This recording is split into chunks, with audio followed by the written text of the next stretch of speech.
What if I were to suggest that you play a key role in the awakening world? And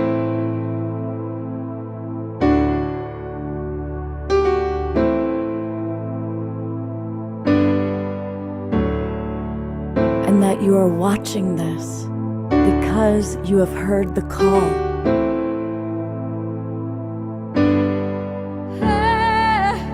We can start right now by opening our hearts and minds.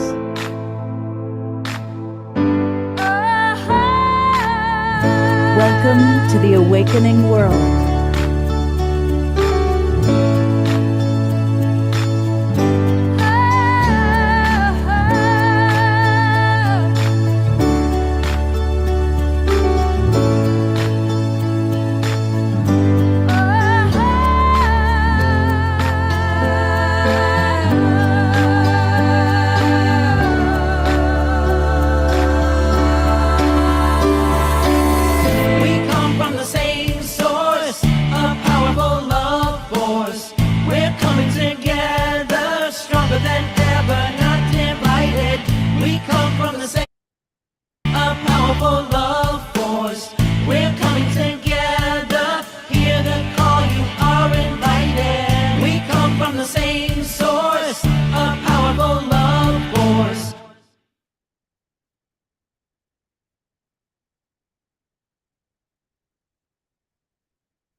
Good evening, everybody. Welcome to the Awakening World. It's Saturday night, November 9th, and I want to welcome all of you. I want to welcome all of our friends that are in the Zoom room. I want to welcome those of you that are watching on our Facebook, YouTube, all of our different broadcast partners. I want to welcome all of you who are watching the replay and the recording. It's been a big week, and we've kind of prepared this show in advance, knowing that emotions might be riding high tonight. Some of you might be jubilant and celebrating the election results, and others might be depressed, even terrified. I know that I've spoken to people of all different persuasions, and there's a lot going on right now. But one thing that I notice with almost everybody that I speak to is more than ever, we're really wanting to come together in community and to have harmony in our world. We are the Global Peace Tribe. So of course, tonight especially, we really want to focus on creating peace, peace within ourselves, peace in our relationships, peace in our community, peace in our world. And because it's a special night, I've invited some extraordinary people. It's a really, truly an all-star group of Global Peace Tribe luminaries. I want to start by acknowledging my co-pilot tonight, which is Rhea Mana. She's back. And, she's fairly new to our awakening world. I think it's been about 6 months, but she's already made a really big impression on so many of you. So it's wonderful to have you with us tonight, Rhea. Thank you. Thank you so much, Scott. One of our dearest Global Peace Tribers, Larissa Stowe, who has been on this show way back when we were Saturday Night Alive for the Global Peace Tribe. And one of our favorite musical artists is with us tonight. So we're really, really grateful for that. Here, thank you. So good to be with you, Scott, and with everybody here tonight. And Larissa, your voice and the Weevolution, what Larissa has created with the Weevolution, and we're going to learn more about that tonight, is what the future, that's what I vote for. More than Democratic or Republican, I vote for the Weevolution. And we'll learn more about that tonight. Absolutely. Also, we have with us another absolute favorite of the Global Peace Tribe, Tatiana Speed. But today we also get to meet her beloved, Mark. We've heard about him. We've envied him. And they, of course, have been traveling across the country. They're settled into Ontario, Canada. And so it's great to have both of you with us, and looking forward to hearing more about what you're doing. We also have another oldie but goodie who's been with us going all the way back to Saturday Night Alive, and that is Steve Bierman. And Steve is a very wise elder. And we may even see his alter ego Swami Beyondananda tonight. Welcome, Steve. Thanks a lot. And yeah, the Swami is in the house. So when I get out of the outhouse and into the in-house, he'll be here. Beautiful. I got to disappear for a minute to go. I still need to eat these days, so I do. Okay, go forth and eat. Okay. Okay, we'll see you later. I'll put the full spotlight on our next guest. This is John Kenyon, and some of you might not know him. He's been on the show a couple of times, but John is an extraordinary leader in the compassionate communication movement, also known as nonviolent communication. And John's been hosting a show for a long time called Across the Aisle, which brings together people of different beliefs and helping them learn how to talk to each other. He's even gone all the way to Afghanistan, where he has successfully helped warlords from different tribes learn to listen to each other and communicate. So John, when I knew I was going to do this show, I wanted you to know that you were the first person I reached out to. And I'm really grateful that you've agreed to be with us tonight. Thank you. Thank you, Scott. I'm so glad to be here.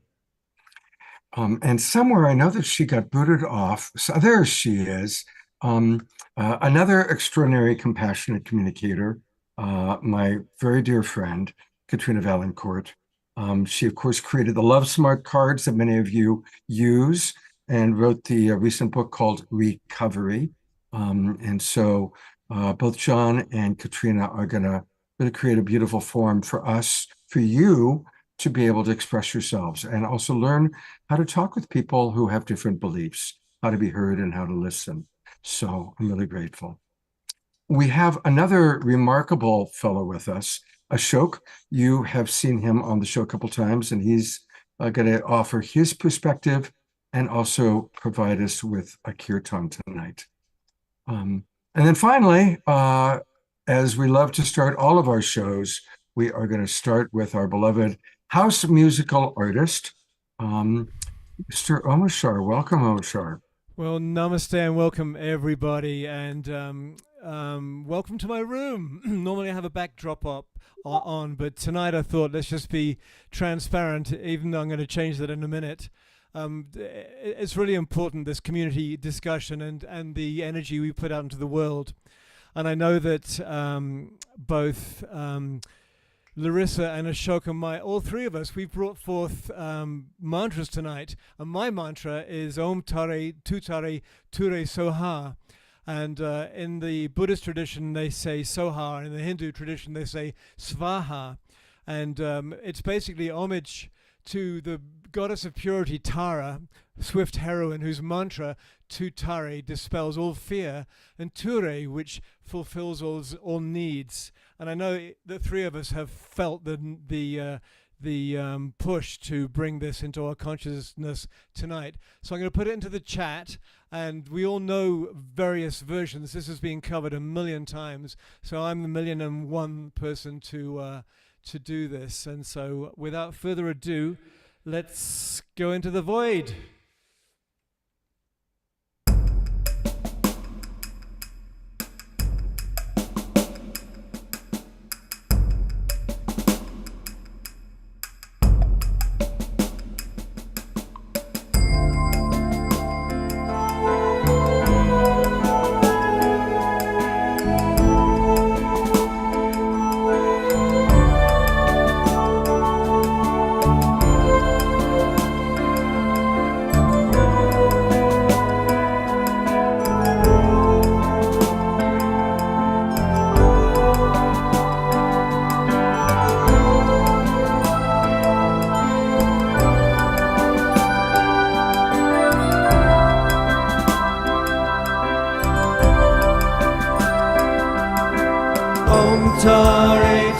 Tare Ture Soha. Om Tare Ture Soha. Om Tare Ture Soha. Om Tare Ture Soha. Om Tare Ture Soha. Om Tare Ture Soha. Om Tare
Thank you, beloved Omashar.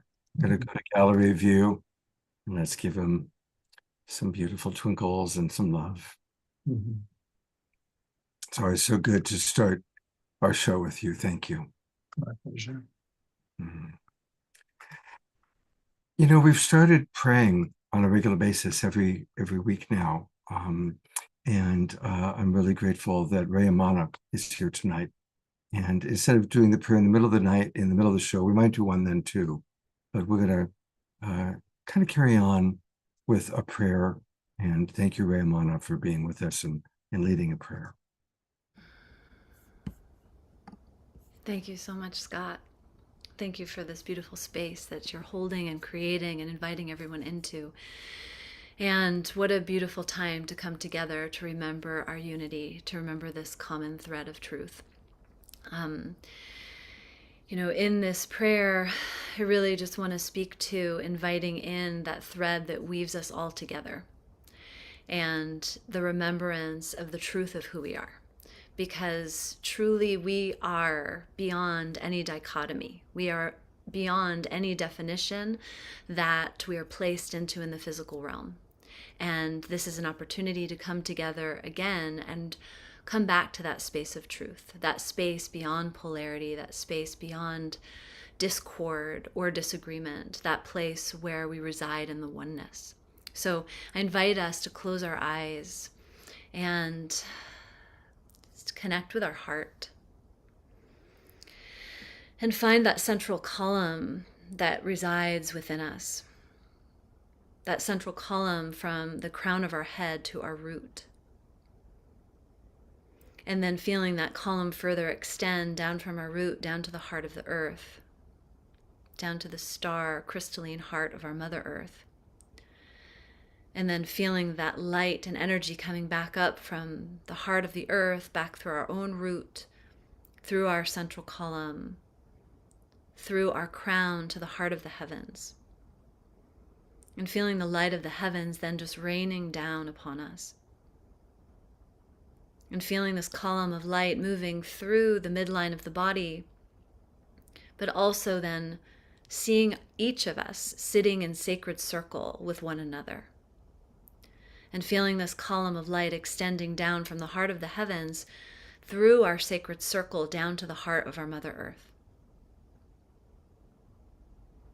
And feeling this light and the truth and love emanating through this moment,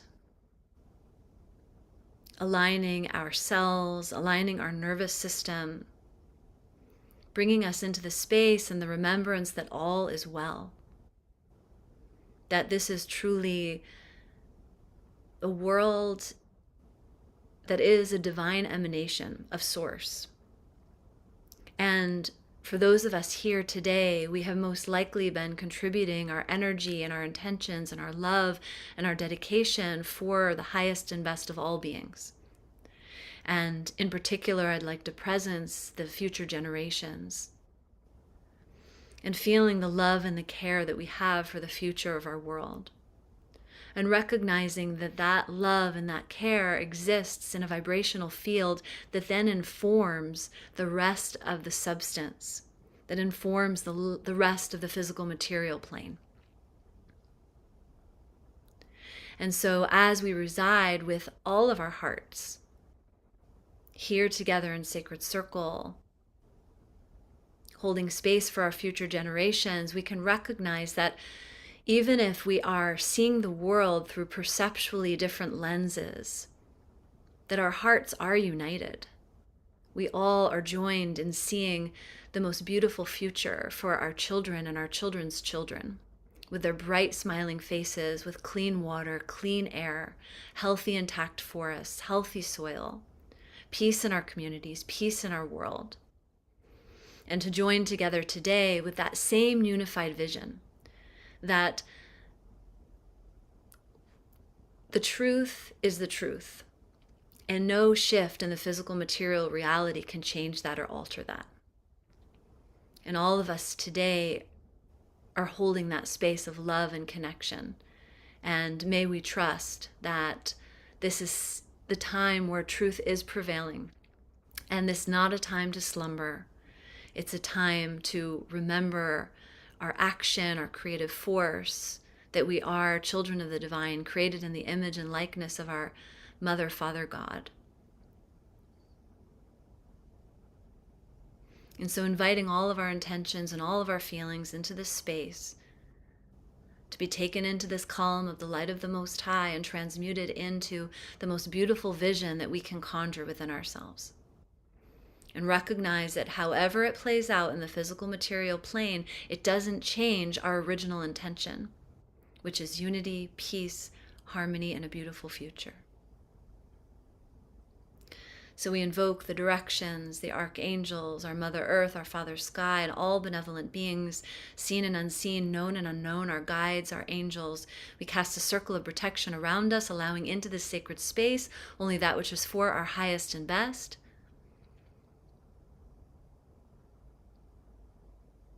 And may blessings be to this show tonight, to all our participants, and sending light ahead of us, past and future, to our sacred lands, throughout the planetary grid, to our star family, inviting in grace, greater clarity, and the unity of heart and love. Aho. Let's make another minute of silence so each of you can add your own prayer.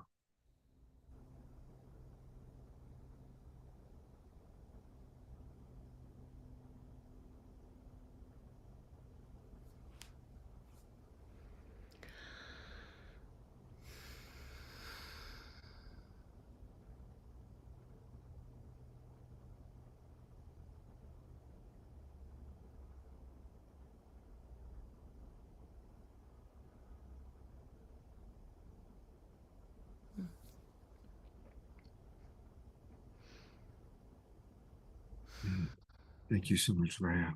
Thank you. And Scott, if I may add one thing, and that's that if anything incites us to division, that is not truth. So feeling the feelings and remembering that our love for one another is what is true. So I'm so grateful to be together tonight in this space of unity and love for one another. Thank you. You know, Raya, I think almost all of us have had that experience of the pain of when someone we love or care about has a very different belief system or sees us and the choices we make in our life as being bad or wrong. It's so painful. You know, most of us have lost family members or close friends over political differences or spiritual differences. It's really, you know, it's tragic. And I'm guessing almost all of us have had that experience. And we're really lucky, Raya, because we have with us tonight John Kenyon and Katrina Valancourt. And they both really are brilliant at understanding the ability to drop into the world of others. And so for any of you who don't know how to talk to your family member who voted for the other, or for the friend who thinks you're crazy because you voted for whoever you voted for, John and Katrina are going to offer some tips, some tools that'll help us with that, and then maybe do a demonstration. So John and Katrina, God bless you both for the work that you do. And thank you so much for being with us tonight. Thank you, Scott. Yeah, thanks, Scott.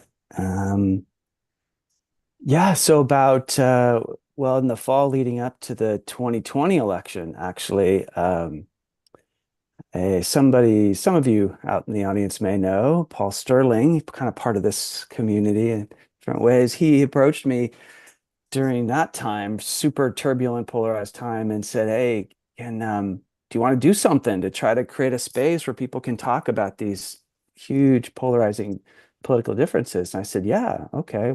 And we didn't know what we were going to do, and we just started fumbling around, and we started coming up with a process as people came week after week. And then Katrina showed up, and this other person, Corey Tyler, and with the four of us really refined that process and worked together for some months. And then I kind of carried it through and have continued to do that every week for these 4 years. And and I'm really glad, because now is particularly an important time to practice and trying to connect with each other across the aisle, across the divide. And so we're going to actually do a demonstration for you in a bit. Katrina's going to share something first, but I just want to say a few learnings for me in doing this, for 4 years now, over 4 years, that how important it is to kind of go towards the beliefs that are difficult for us in some ways, like that there's at least I found that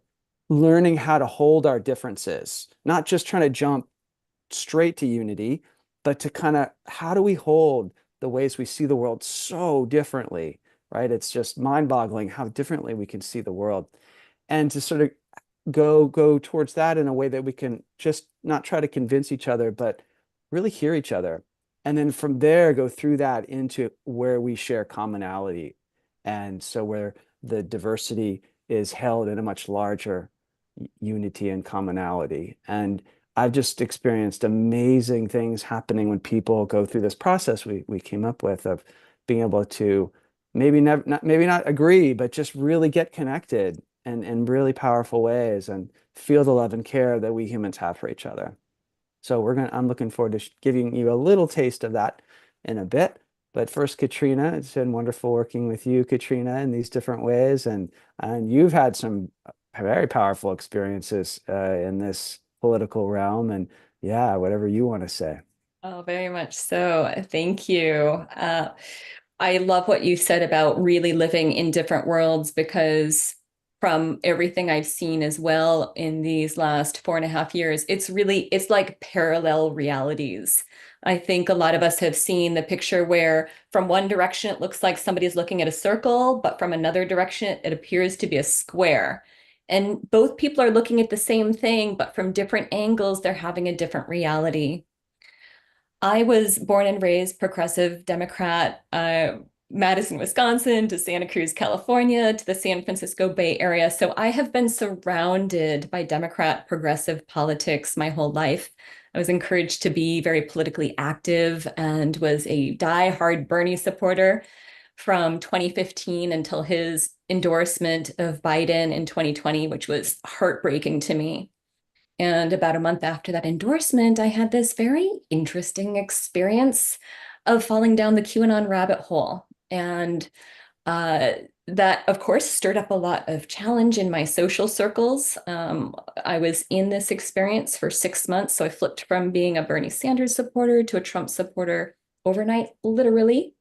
I was encouraged to write a book about my experience. I had a friend who said, people need to understand how someone so committed to peace could have ended up in QAnon. And so this book shares a bit about that for those who are interested. It is written in a way that makes it safe and digestible for people who are liberal and progressive, so that they can have some understanding for something that is otherwise completely perplexing.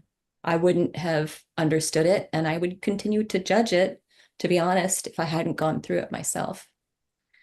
John Kenyon played a very important role in my healing. Of course, I went from kind of far left to far right, and both are polarized. And I needed to find healing in myself and in my community. And so I joined across the aisle as a facilitator with John while I was still in the QAnon experience. There's a full chapter in my book that's dedicated to that experience, which gives you a deeper dive understanding of how it works. But it really helped me to get my feet back on the ground and remember how to rebuild my relationships and how to depolarize. So now, having gone through this, I really feel well-versed to feel love, compassion, and respect for everybody across the political divide. And I'm so wanting to share that gift with others. So with that, perhaps, John, you want to introduce it and we'll do a little demonstration? Yeah. So I found that with conflict, kind of in general, but particularly in a group process, having not only skills but structure and process, like some steps to follow, a structure that's holding like a container, and then the skills. And that's in a simple way. That's what this across the aisle process became. And it's basically at the core of it are these 4 questions, and they kind of parallel the 4 components of nonviolent communication. So at the heart of nonviolent communication, there are these basic, I think of them as like dimensions of human experience, or layers or levels of our human experience, of what we observe in our mind, how we feel in our bodies, what we need universally, and what we want, and what we might want to request, and what we want. And so what we found is if we put that into some questions, it really helped people just respond who don't have to know nonviolent communication. And I will put those questions in the chat right now.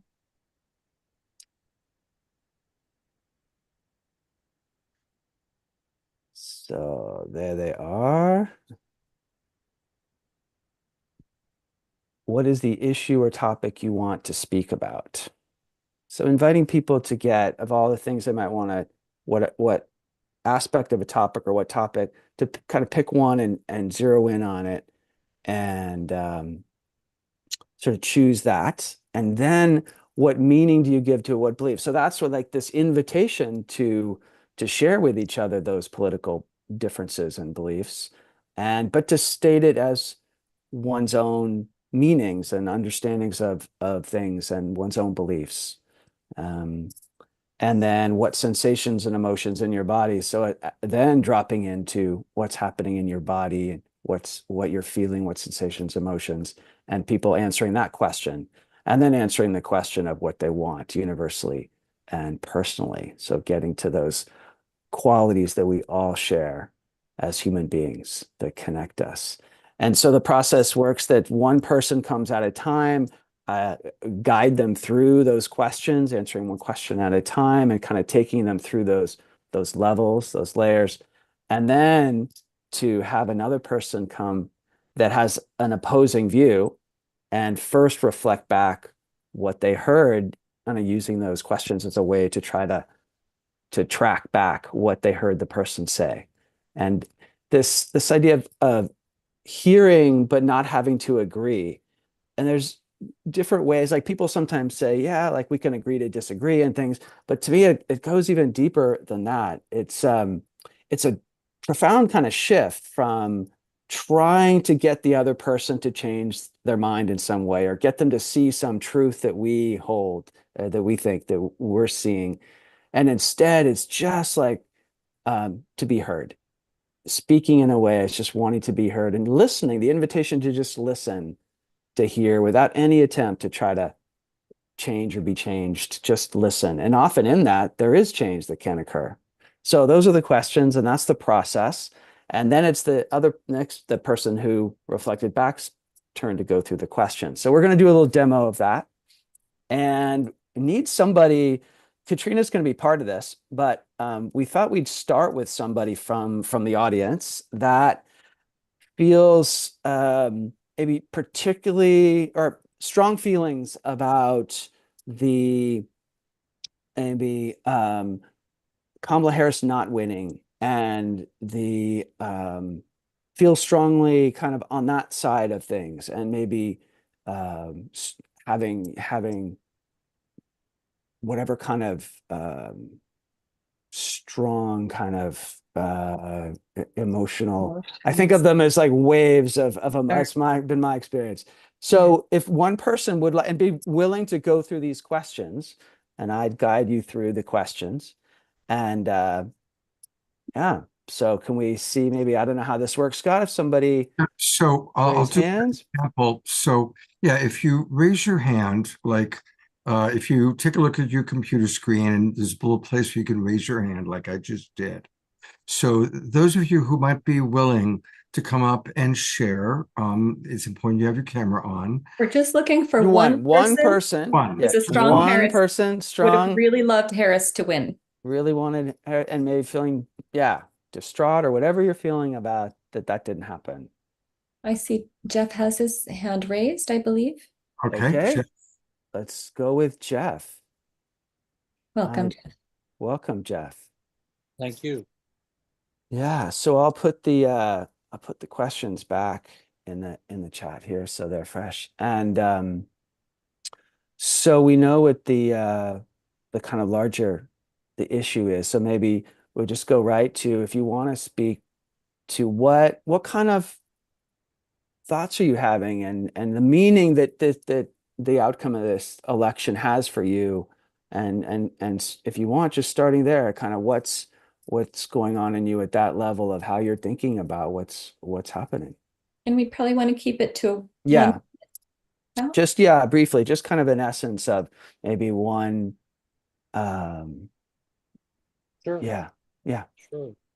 My PTSD, I'm trying to focus on turning it into an empowerment of energy to be even more light than I was previous to the last administration, and to make my projects even more towards completion, and to focus on my legacy and my lane.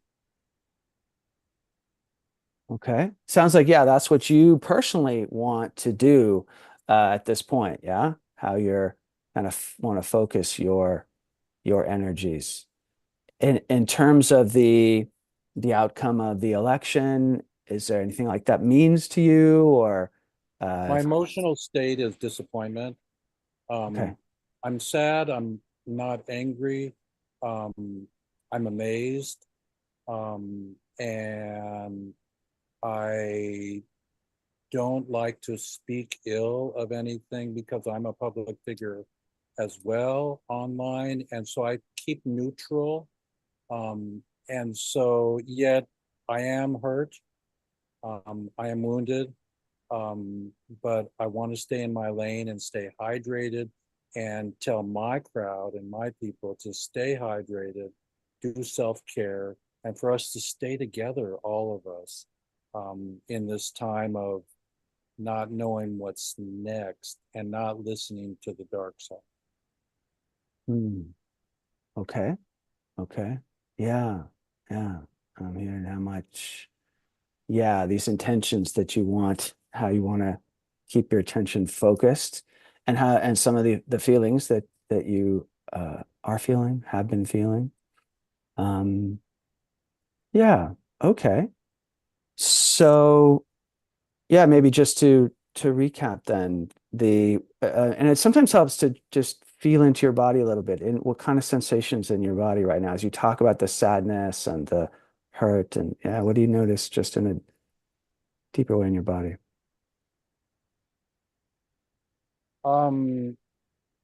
My salt bath helps every night, and this community helps. And yet I have not, well, I DJ'd last night at a live ecstatic dance for the beginning. And so dancing is really important, and music and community. It's kind of where I'm at. So I haven't yet felt the deep grief yet. And so coming in tonight is a grief moment for me. I only listened to news for the first time today. I did a Bill Maher. And so I'm trying to keep focused on my lane and helping what my lane is, nonviolent prisoners come home out of jail for marijuana. Okay. So I heard the deep grief, and that there's kind of part of you maybe not fully going there, but you partly, and you sense it, and that's present for you. Yeah.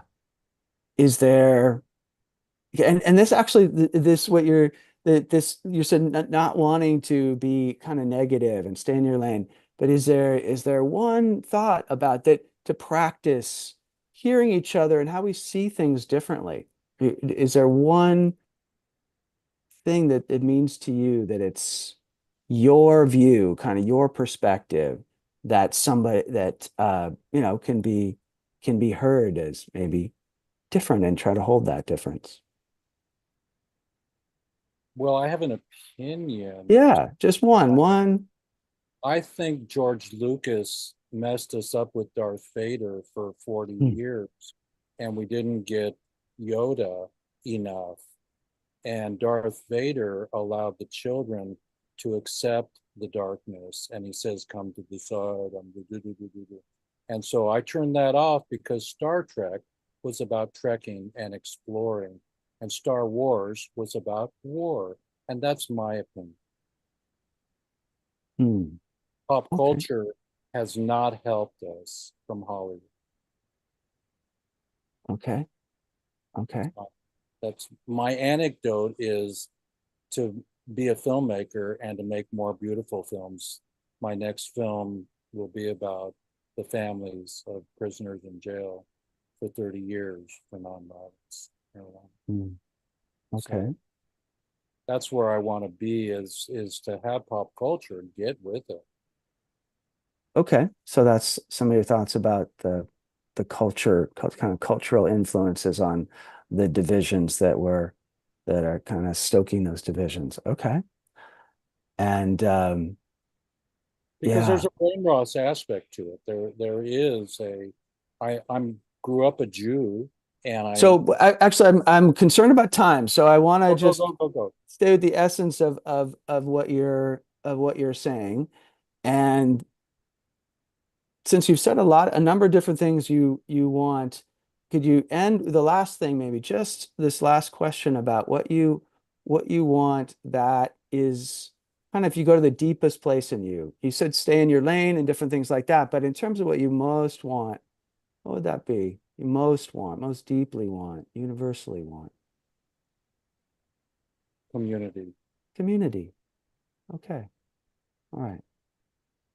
Okay. Thank you, Jeff.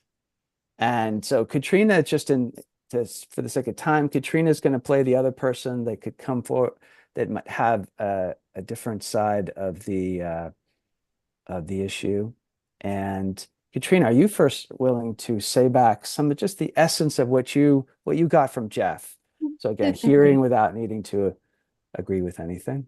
Yeah, Jeff, I hear that sadness and grief and pain, and I hear your commitment to nonviolence and compassion and hope and creativity and beauty and inspiration as expressed through your self-care, the gifts you're bringing into the world as you also design your legacy.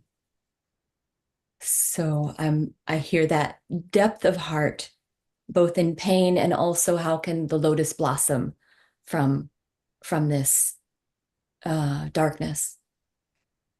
Yeah. I feel this will empower me even more to be who I am, and for us as a community to even march forward with the light even brighter than ever before. Okay, so it sounds like you feel heard, Jeff, feel understood by Katrina. I really appreciate you, Katrina. Thank you for seeing me and hearing. That was right on, spot on. Thank you, Katrina. Namaste. So now, Katrina, would you like to go through those questions of one, maybe just from your perspective, how you're seeing the results and what it means to you, and where are you on that level? When I hear how am I seeing the results, I'm both present to Donald Trump's victory in the presidency and also the results of 90% of my community really fearing that. So both of those are results that I'm seeing. I feel a lot of tenderness and compassion and empathy. Like even somatically, I'm really feeling with people. And at the same time, having gone through this experience, the QAnon experience of 4 years ago, having entered into that experience of appreciating Trump, which is the alternate reality, I don't have the fear. So something I'm seeing in the results is I'm seeing some people I love, Robert F. Kennedy Jr. and John F. Kennedy, Robert F. Kennedy Jr. I'm getting all my Mm. Kennedys mixed up. Mm. Tulsi Gabbard. I like Elon Musk.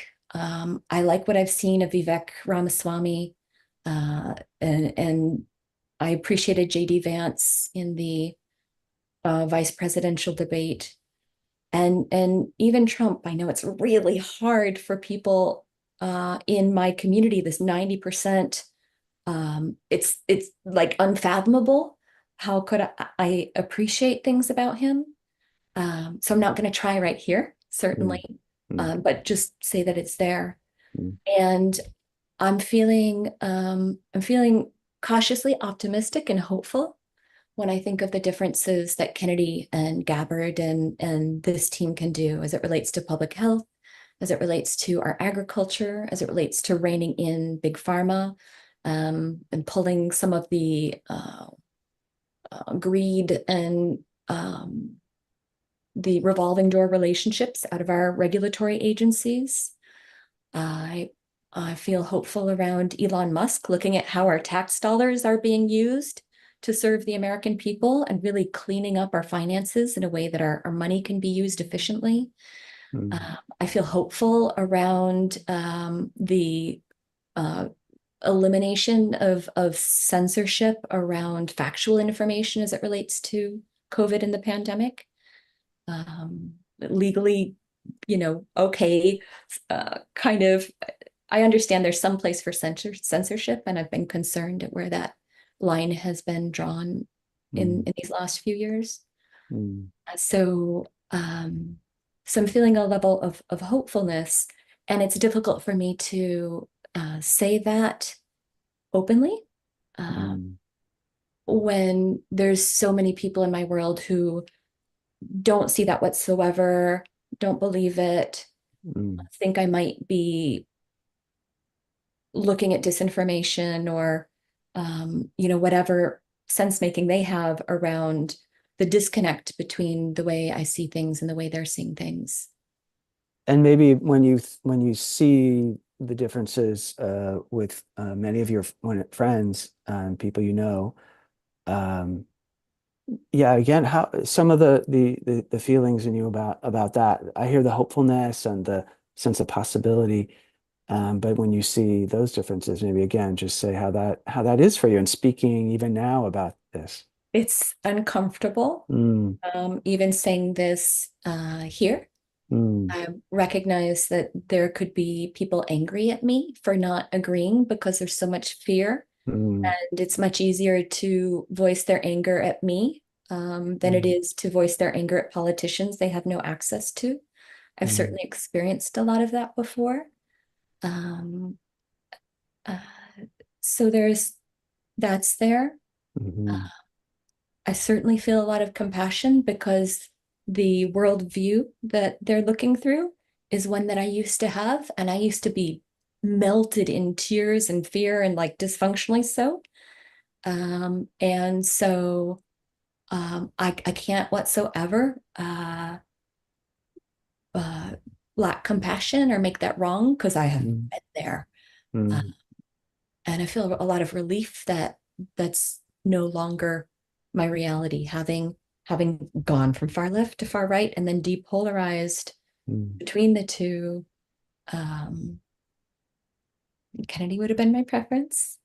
I didn't get to choose him.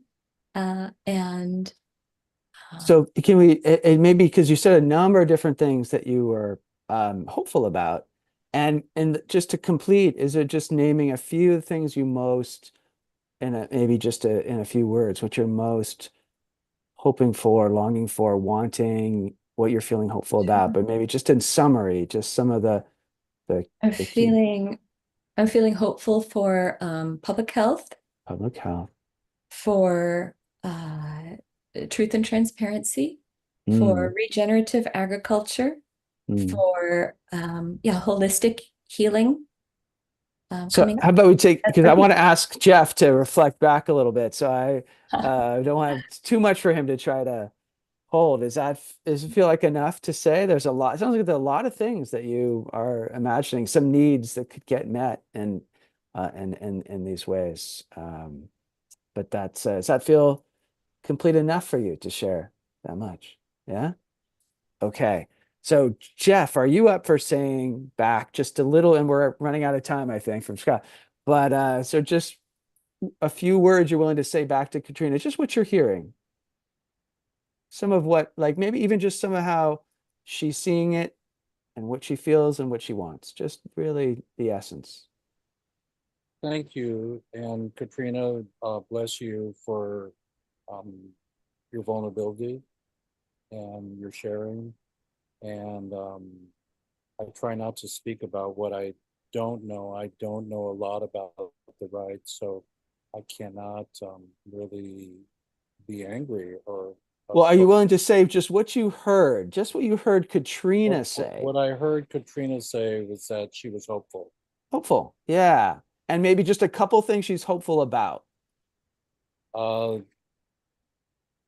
Even if you're not. Obvious, the economy and the environment. You know, so and health, and so yeah.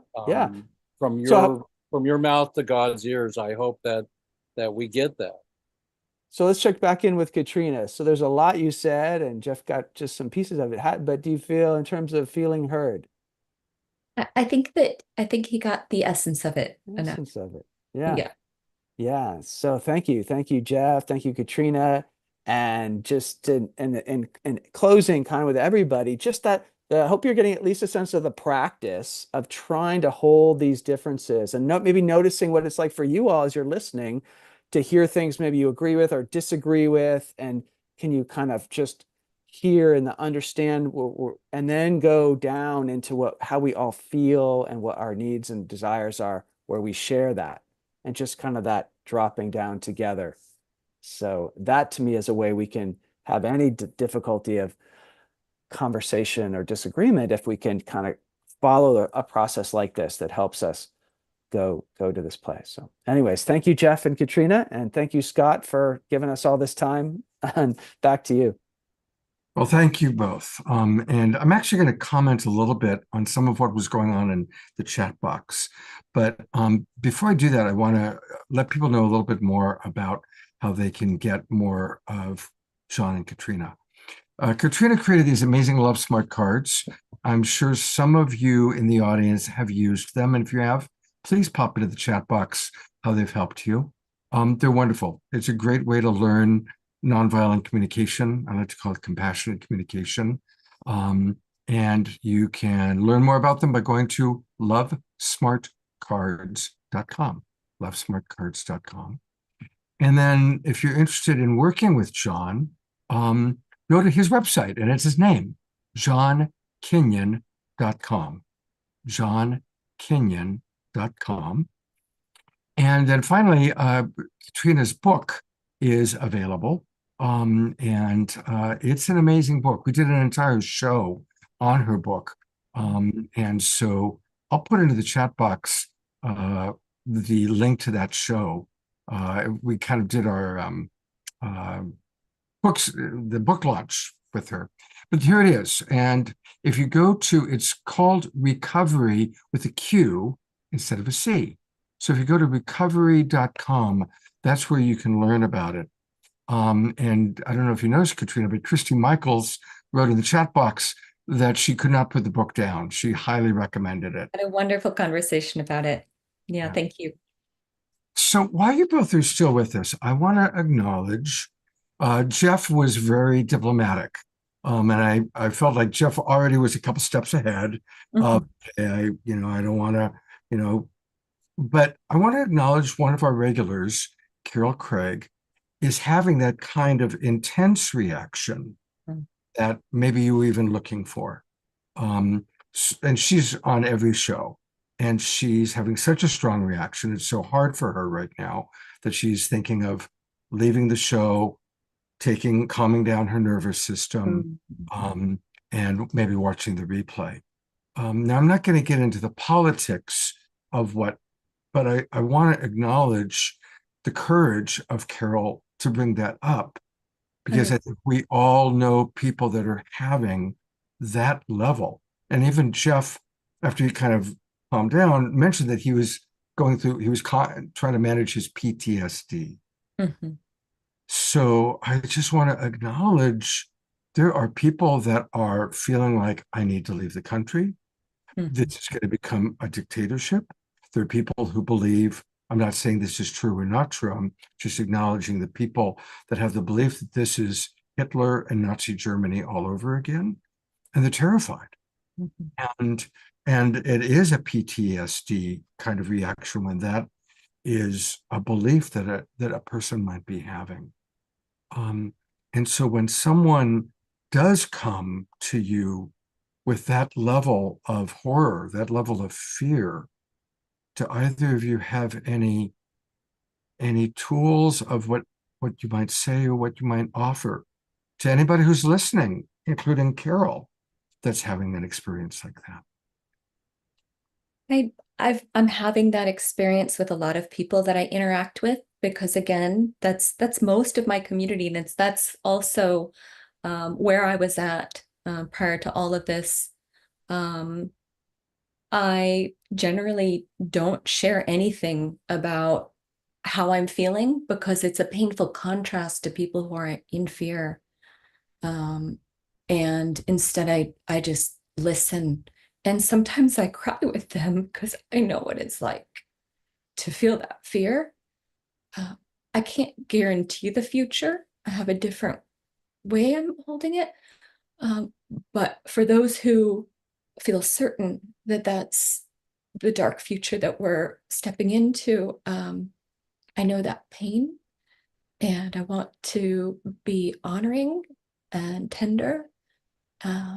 I don't want to try and talk people out of the way they're seeing things. I know that that can backfire. So it's really about holding them to the best of my ability. And that self-care piece, like Jeff said, finding that balance between really caring for the people around us and also tuning into our own nervous system and saying, what do I need to do? How much can I engage? Where do I need to unplug? Where do I need to listen to music and dance and get my hands into the garden? I just, having been on both sides, I hope that people might consider that we actually have so much more in our shared values than the media would lead us to believe. I've met people across both sides, and we all want a world that works for everyone. We want to end racism. We want to end sexism. We want regenerative agriculture. We want to end war. These liberal progressive values I've found, you're not as alone as you think you are, and I love you.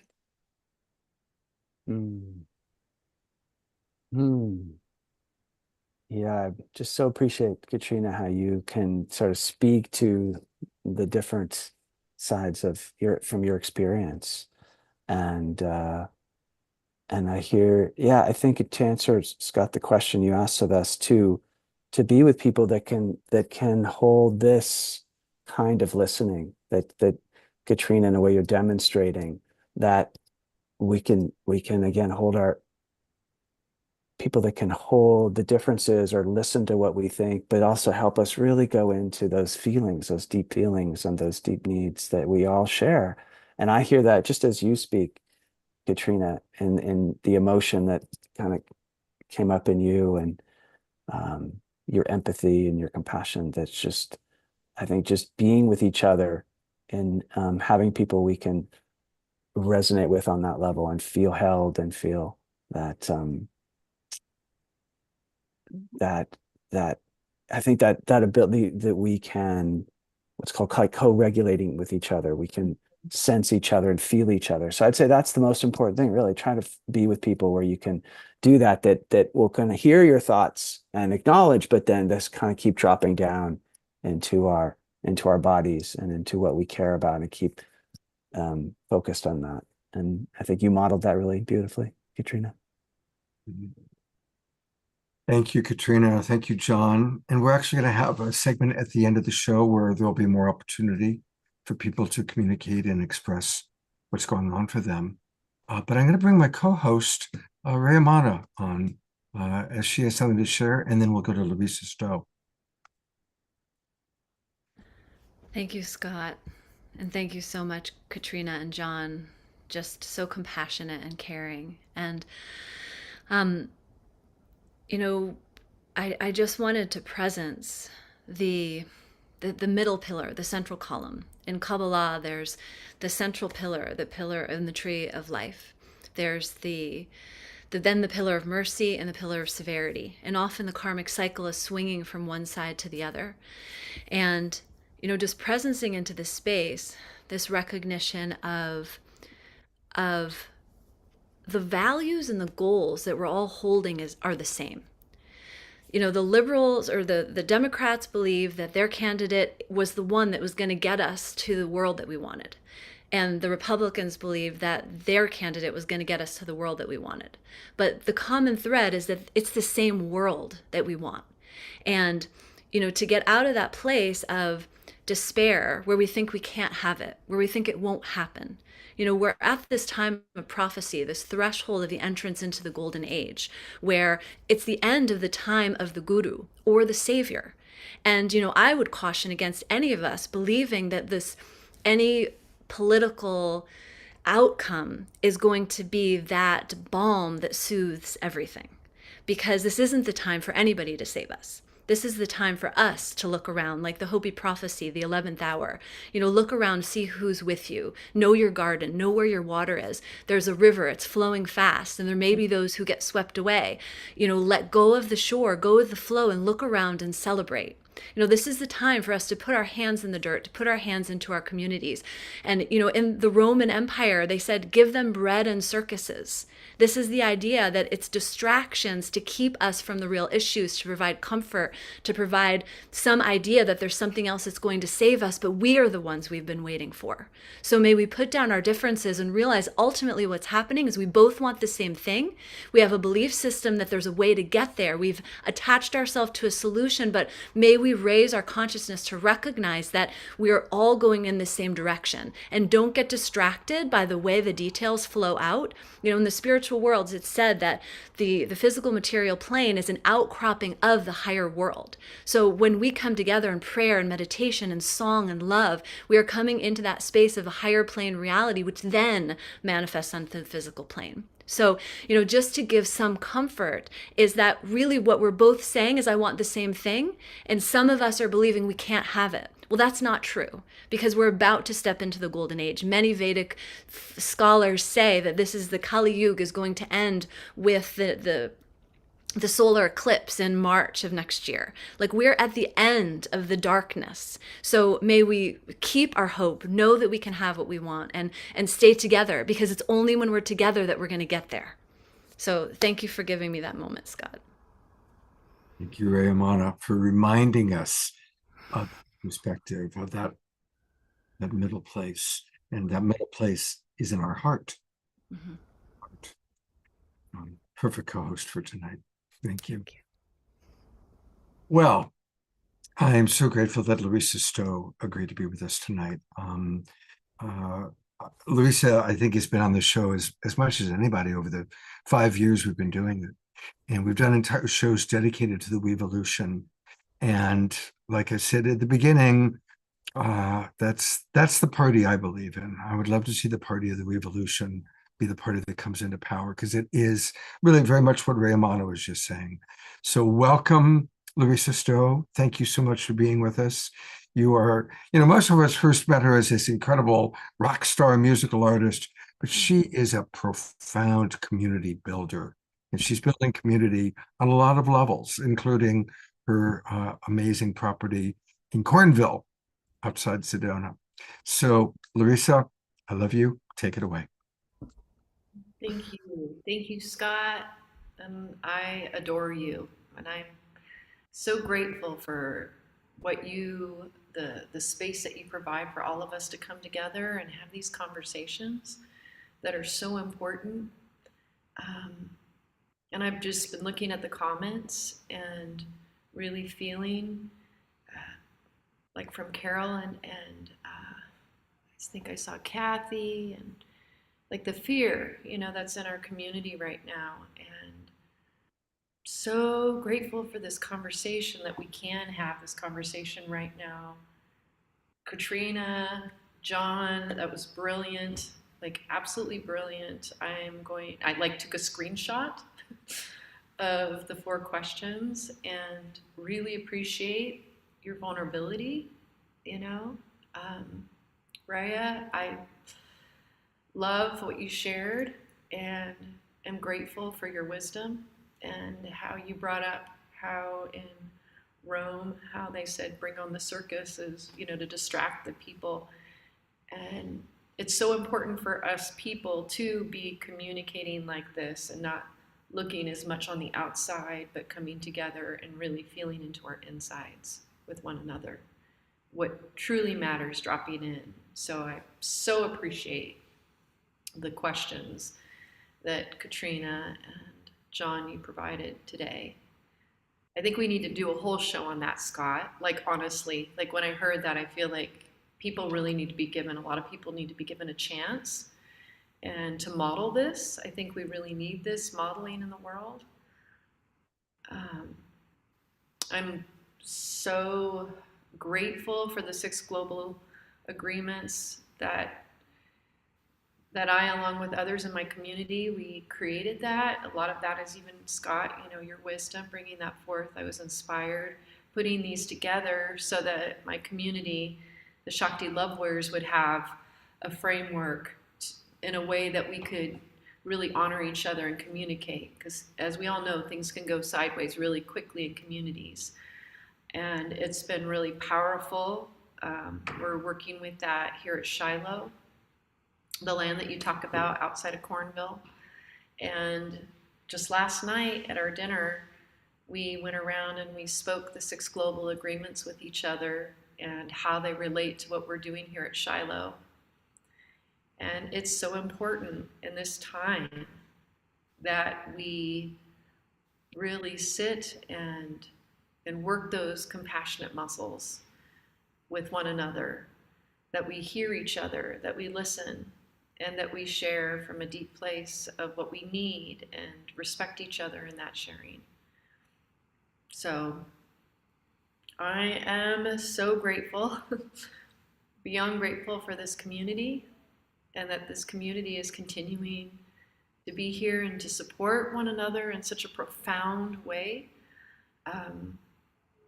And I wanted to share a song tonight with you all. I don't know, Scott, if you wanted me to dive in a little bit more into the 6 global agreements.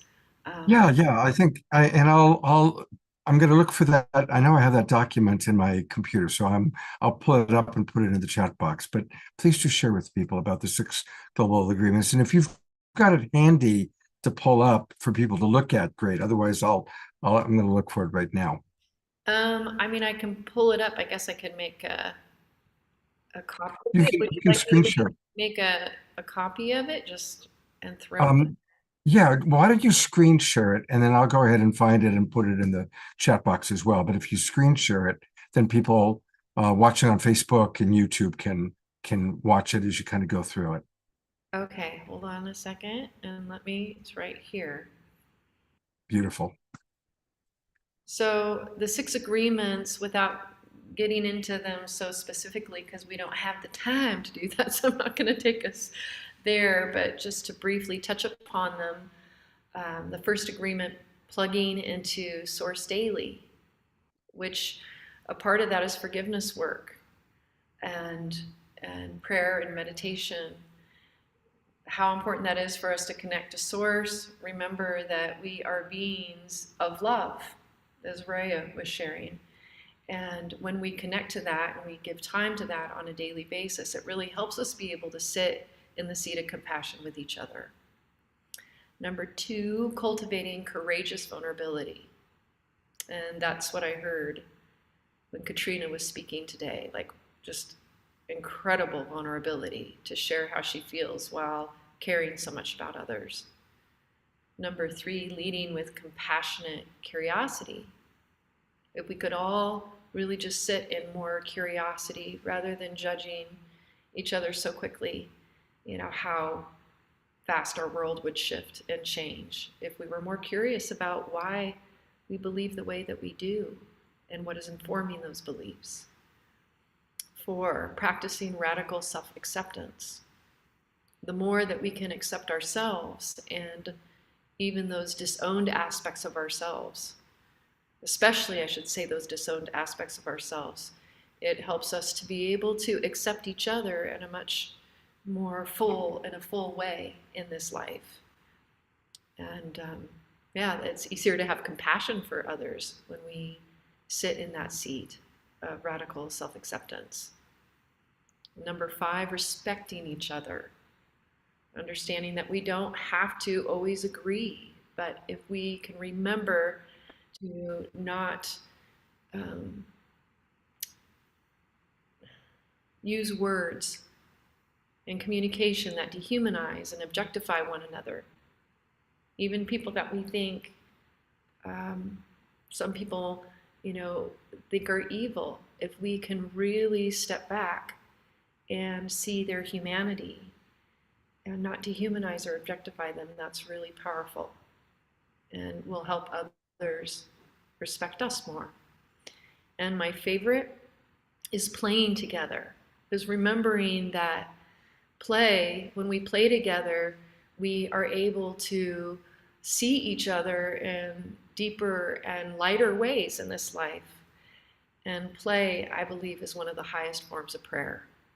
So we got to get out there and play and make music like we do, and create together and dream together. So these 6 global agreements have been a guiding light for me in my life, and I'm not perfect at them, but I strive every day to work the muscles of these agreements. And I find that when my community does the same, we do a hell of a lot better together and we enjoy a lot more. So thank you for giving me the opportunity to share that, because it's making a difference in my life and then in the life of the people in my community. And I would love to see this profoundly shift consciousness in the world if we were just to agree to stand in these agreements together. Thank you, Larissa. Thank you. They are beautiful agreements. Thank you, Scott. And as you asked me to share a song, I just felt to share Om Namo Gurudev Namo, which also has the mantra Om Gam Ganapataye Namaha. These 2 mantras, I combine them because Om Namo Gurudev Namo is about honoring the divinity within ourselves and all around. And when we do so, it opens the gateway, that humility. Calling upon that humility within us opens the gateway in the body, the root chakra in our body, which is connected to the energy, the archetypal energy of Ganesha. Whether or not you believe in Ganesha, you don't have to believe in Ganesha. It's an archetypal energy that is expressing our life force and our humanity. The moment that we take birth, that we come into a human body, Ganesha represents that. We see Ganesha as like the boy elephant to begin with. And Ganesha, as we most associate Ganesha with the remover of obstacles, but what most people don't realize is that Ganesha is also the bringer of obstacles. So the one who brings them is also the one who can remove them. And to really think about this in a greater way, it's when we see what is happening in life as an opportunity to grow. Truly, to take on a human body is all about growth, to grow. So we need our obstacles if we're going to grow. They give us that opportunity. So this event is an incredible opportunity for all of us to grow, and how we move and how we show up right now with each other is our choice to create an incredible opportunity and a gift out of what is happening. So, Om Namo Gurudev Namo, I bow to the divinity within myself and all around, and Om Gam Ganapatiye Namaha. I call upon that which will transform obstacles into opportunities in my life.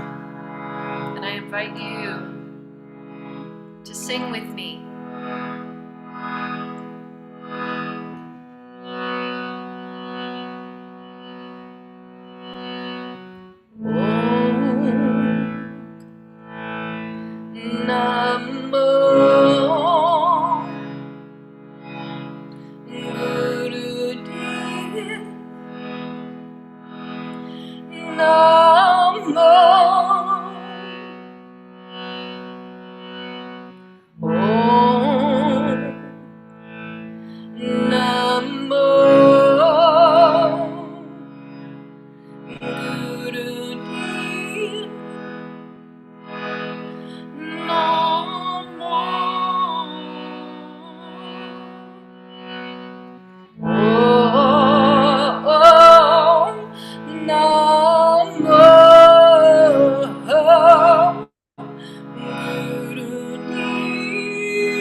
The oak within the seed, the flute within the reed.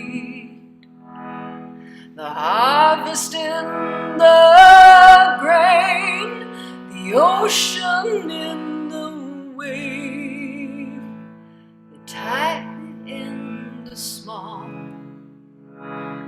the rise within the full, inform and formlessness.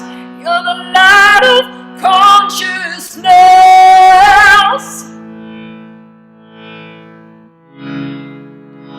You're the light of consciousness.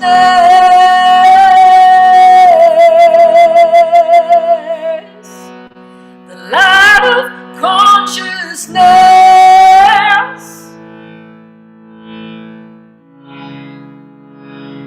The light of consciousness.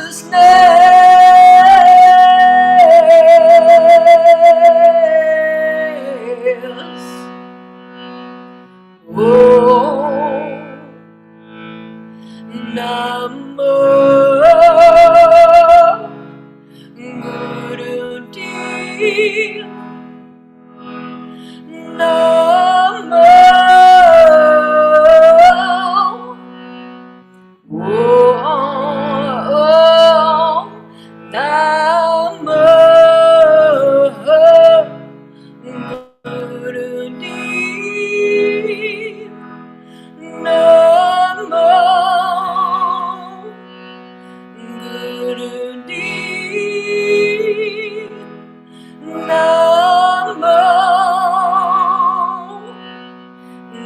Guru Dev.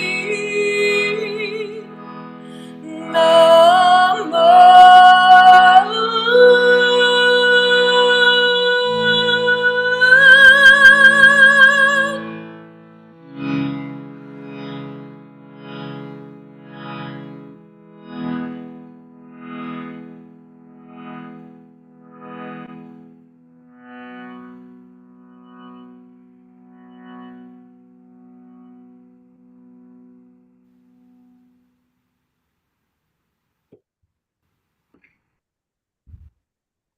Gonna go to gallery view.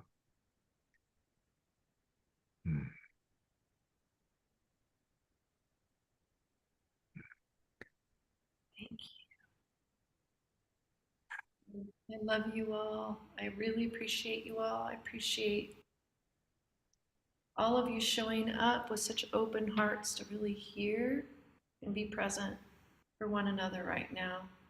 I think that's the ultimate thing we can do, is just to be here compassionately for each other. Thank you. Thank you so much, beloved friend. Thank you. And she has a beautiful community that you can find on Facebook. It's Larissa's Shakti Love Warriors group on Facebook. I've put the link into the chat box, but for all of you watching who don't have access to the Zoom room, just go to Facebook and go to Larissa's Shakti Love Warriors group. And there's all sorts of wonderful things, including, there we are, there's tonight's show. Do you still do every day 11:11 meditation? You know, we're still doing it. I had us pull back because I'm like, okay, people, it's 4 years after, COVID, when we were doing this to really support each other. And now we're doing it like 3 and 4 days a week because there's still that need. Mm-hmm.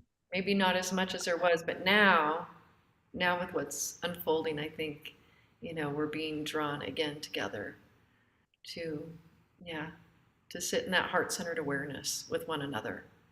Mm-hmm. Okay. Omashar, I need you to take over my computer. There we go. My computer. Right. Okay, I think I got it. I think I got control back. Okay. You know what? I'm gonna need to actually turn things over to you for a moment, Omashar, because I'm gonna have to leave and restart my computer. So next up we have Steve. Yeah, Steve Berman is next. So if you could bring Steve up, and I will be. Oh, Steve isn't here. I wish this one. Swami is next. That's right.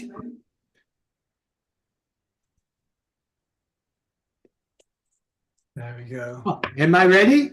You're ready, brother. Oh, very good. Well, this is quite wonderful. I've really, really been enjoying this. I love the Weevolution because it is going to help us with what we call the Great Reset, where we set the standard that our governments have to follow. Now, I know what you're thinking. Swami's proposing a sane world. He must be crazy. But I say we have a great opportunity to go sane together. Now, I want to thank you both, Scott and Raya, for convening this event. And Raya, I really want to thank you for offering the perspective of the ages. And you mentioned the Kali Yuga. And I think you gave some really good news that we're at the cusp where we're going to be leaving the Kali Yuga. And I think they call this part the border Kali Yuga. It's called the border Kali Yuga. Now, you're talking about compassion and community, which I call compassion and community. Isn't it easy to take a breather? I like the breath that happens. In fact, that is the key to long life. When we breathe in, we inspire. When we don't, we expire. Very important. Now, of course, the anti-social media, talking about community, the anti-social media has intensified the diseases of the body politic, iron deficiency, truth decay, erectile dysfunction, bipolar disorder. Well, as we address our current political, new word, situation, I know what you're thinking. Is this the hand of God at work or just a middle finger? Okay, well, I can understand that. I know what it feels like when a reality check bounces.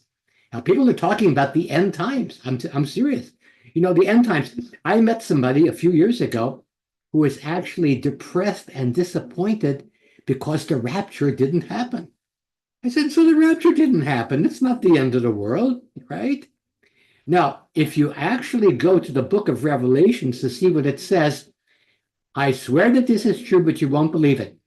A sign that the last days are here, that the end is at hand. It says, and the last trump shall blow. Huh? Now, you can't make that up. Now, I know that there are those who say he was sent by God, and others who say, yes, he was sent by God because God ran out of plagues, okay? But either way, very important, people are looking beyond the physical plane, beyond the physical. Someone asked me recently, Swami, can you help me communicate with a loved one on the other side? I said, which side, Democrat or Republican? We have a deeply divided body politic. I don't have to tell you that. Half the people believe the system is broken. The other half believe that it's fixed.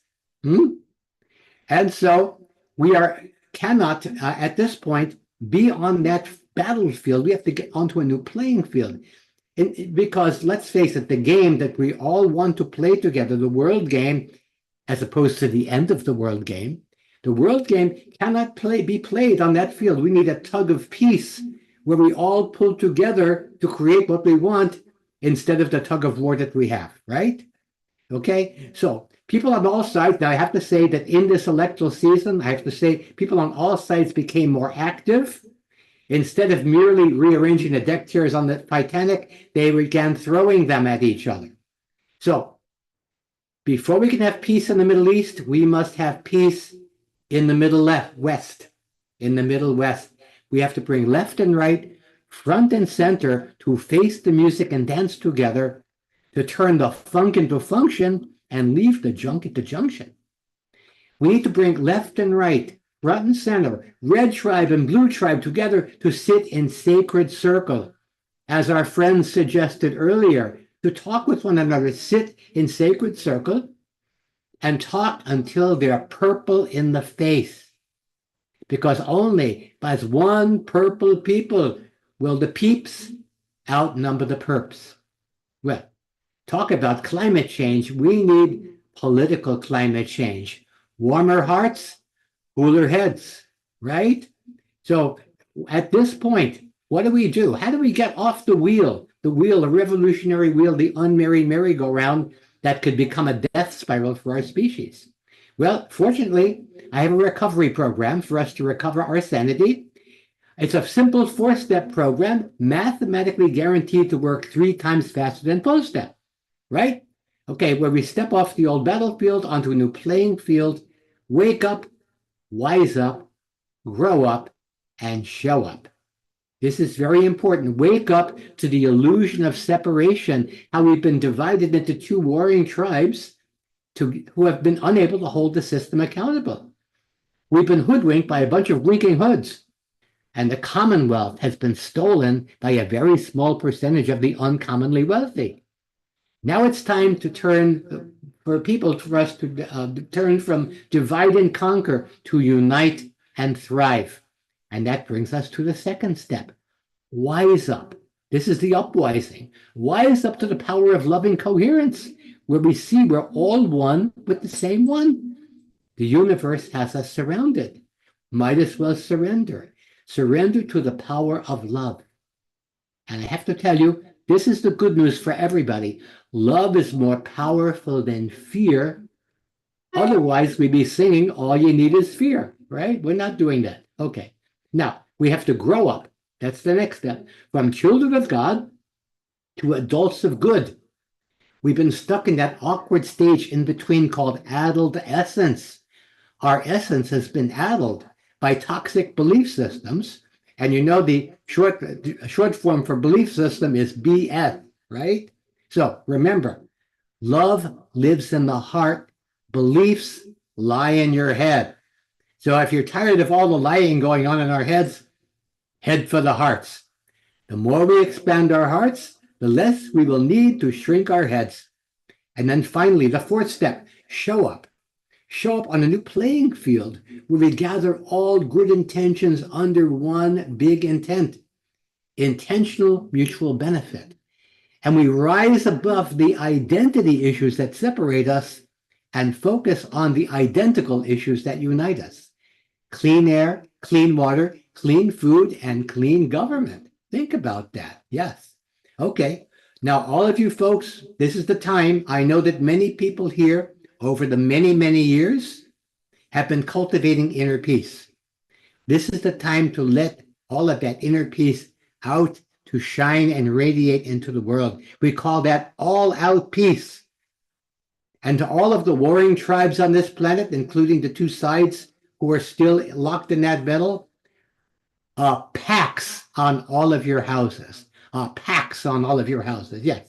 Now, above all, we must have compassion even for the candidate you voted against. Remember, behind every soulless heel, there is an unhealed soul. And so as light workers, our job is not just to heal souls. I believe we can re-soul heals. Okay, so now we are going to take an all-important fifth step to make sure that we don't take the other four too seriously. I am asking everybody on this call for this time going forward to take a vow of levity. Okay? All those willing to take a vow of levity, please rise. And repeat after me. All for fun and fun for all. This is really the party of the Weevolution, one big party. Everyone is invited. Thank you. Namaste and namasko. Goodbye.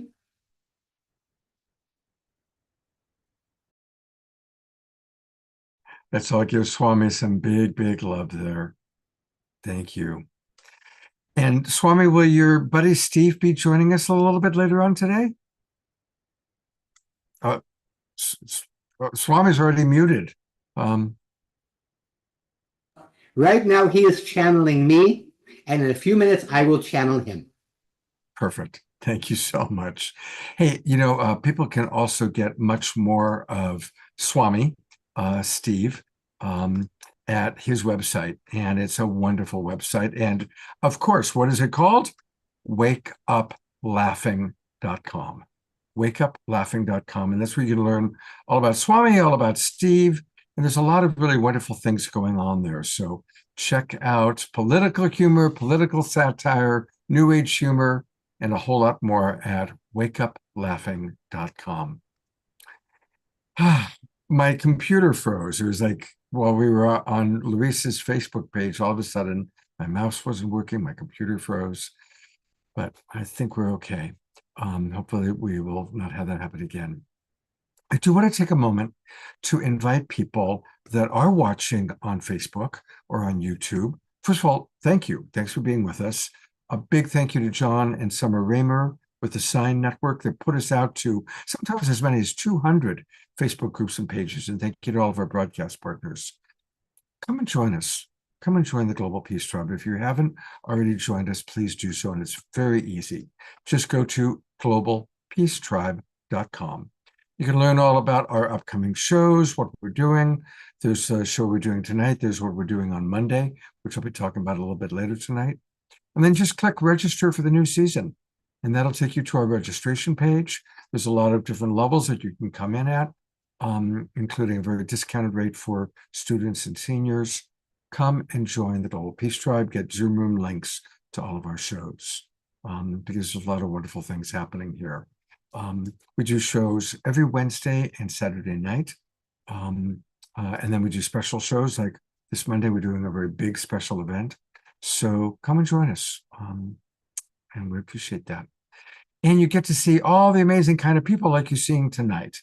Also, I want to acknowledge that Ellie and some of you have asked for us to maybe have a show that's not a typical Awakening World show with a theme and presenters, but to set up a day or an afternoon or an evening where people can just come and do more of what John and Katrina were facilitating, conversation.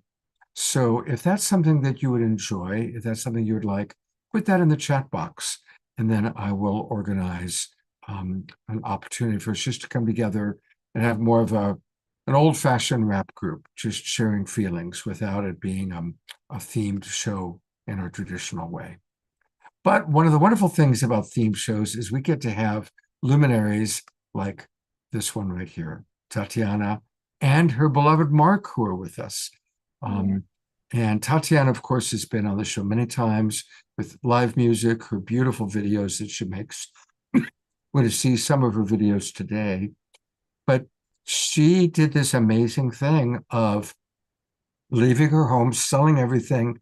And she and Mark consolidated down to their car, what they could fit into their car.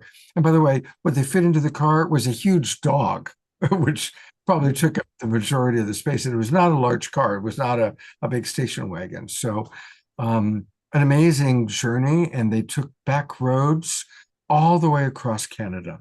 They didn't take any major highways, just little back roads to really get a feeling. And they've created and are creating a series of videos about the road less traveled. So I'm glad that your road has included the Awakening World all the times that it has, and especially tonight. So I'm going to turn it over to the two of you to share whatever you would like to share with tonight's theme. Sure. Well, first of all, it's been, and I'm going to put it on gallery view. There we go. It's been so impactful to be here and to bear witness to this incredibly delicate, difficult, charged conversation, and to see the grace and the compassion and the heartfulness and the empathy that's like guiding this conversation. I feel that it's deeply healing. And I just feel honored to be here and bear witness to how it's being shown. I feel like this is what we need to model for the whole world right now. So yeah, just deep gratitude. And also, Swami, that was amazing. I've never had truth and comedy coupled like that. And I was laughing. I felt the levity. I felt the levity. We were both chuckling a lot. So yeah, we're honored to be here. Yes. And Thanks. we have something we'd love to share with you, which is that we are beginning work on a video series. It's called The Road Less Traveled. And I don't know if you want to share a little bit about it. Sure, yeah. So I've been practicing photography and cinematography for the past 15 years. And I traveled across Canada a few times when I was younger. And like many, traveled across the country waiting to get to the destination and not really embodying and being fully present to the moment. And so we decided on this journey that we were going to take the back roads and fully immerse ourselves in the moment, in the presence of love, and really allow ourselves to just let each moment lead us to the next moment through this. And on the journey, we got inspired to actually unite both of our gifts, my gift of capturing beauty and seeing beauty, and Tatiana's gift of storytelling. And we got so inspired with what we were experiencing. We wanted to share this with the world. And so we started to create these short vignettes of beauty and love. And we called it The Road Less Traveled. Mhm. And it truly has been the road less traveled. We started off aiming to get across Canada. We backtracked, we turned around, we went down one road, we went down another road. It's been like a real adventure. And so we're going to share. So we've broken it into episodes, and we're going to play you the second episode, and then maybe if there's time, a trailer for the third. They're very short. And the road less traveled to us really means following that authentic call of our soul, like the inner compass, which sometimes means that we don't take the traditional, the safe path, the secure path, the one that our family maybe encouraged us to take, or our cultural values say is the right path. It's really that inner alignment and attunement to how am I actually being called to walk forward in my life, and what courage do I need to summon to listen to that call and follow it. So yeah, so without further ado, we'll play you episode 2. And this one, we're traveling through the prairies, and some pretty magical, unexpected, completely unexpected things happened that blew my mind traveling through the prairies. So here we go. And share sound. And Omashar, if it's not playing right, will you let me know? Because I've not done it this way before, really. Of course. Okay. Oops, that's the wrong. Wait.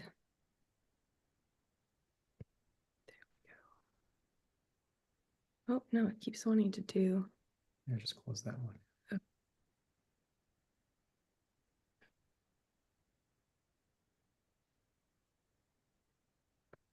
There. Their fear leads them to.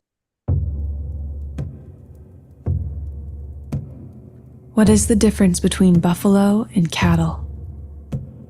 When a storm is approaching, the cow turns and runs from the storm.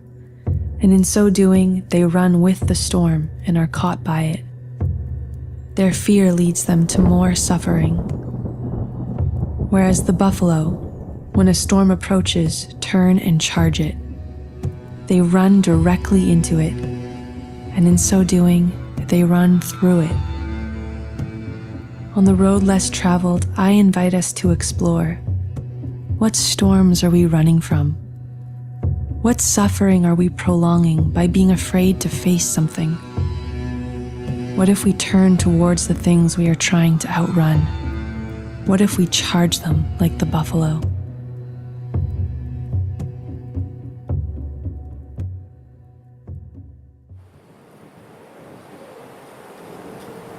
The prairies, late autumn.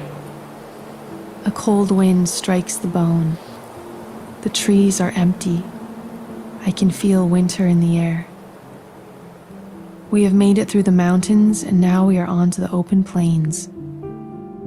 Flat lands stretch as far as the eye can see. I'm not used to this desolate emptiness. But there is beauty here too. It just takes a different eye to see it. Minimalism, rugged terrain, soft pastel earth tones, vast open spaces, long grasses blowing. The earth calls here in a different way. Life is resilient, shaped by the winds, and that is beautiful. As I listen to the earth, I hear the echo of the buffalo, and I can't help but think of the ages when this was wild prairie grassland and millions of buffalo roamed free. I feel heartbroken that in Canada's past, we killed buffalo to near extinction. It's something I knew, but somehow being here and seeing the land empty of their presence, I feel their loss more keenly, and I feel a longing to find them. We begin searching. We had planned to go south, but we hear there is a herd 6 hours north, and although there are no guarantees, we change course. Several hours later, as we near our destination, it flashes in my mind that somewhere in Manitoba, my grandmother grew up. She passed when I was 12, and I know very little about her side of the family. I decide to reach out and see if there is anyone still connected with her. Hey guys, something pretty wild just happened. We were driving through northern Manitoba on our way to find buffalo, and it just flashed in my mind that my grandmother was raised here. I had no idea where. Manitoba is huge. I reached out on a whim to my dad's side of the family to see if there's any contact here, and we just found out that my grandmother's farm is 15 minutes away. We're in the middle of nowhere. I'm in shock. I can't believe this. We've pulled over to the side of the road. We're going to do a U-turn and head back. Sudden change in our plan. We're going to go see her farm and maybe even meet some members of my family. I'm pretty excited. Suddenly, I'm meeting cousins I never knew existed. I'm hearing stories about her life, about the place she grew up, about this farm, which has been in the family 125 years. I'm being embraced by her sister, my great aunt, and something feels complete in my heart. A piece I didn't know was missing in my story feels made whole. We started off looking for buffalo, and somehow that led me straight to the doorstep of my own family. This life is mysterious and full of wonder. I like to think the buffalo led me back to my roots. But the journey was not complete yet. We still needed to find them. And so we continued. The road less traveled may lead to many unexpected places. Sometimes it leads us home, so we can remember and reclaim more of who we are.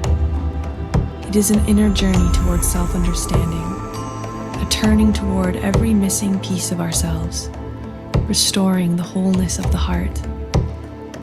And sometimes the heart whispers, "Find the buffalo." And as though they were waiting for us, finally, we did. Oh, majestic beings, root me to this earth. Teach me how to charge the storms of life. Teach me what it is to come home to myself, to be whole, to be true, to be brave. I pray for the homecoming of all beings. I pray for the return of the buffalo to these lands. I pray that the prairies may once again feel the thunder of their hooves and the power of their spirit charging every storm. And I pray for us, that we may charge the storms of life, that we may make whole every piece of our heart, and that we may walk with courage and authenticity down the road less traveled.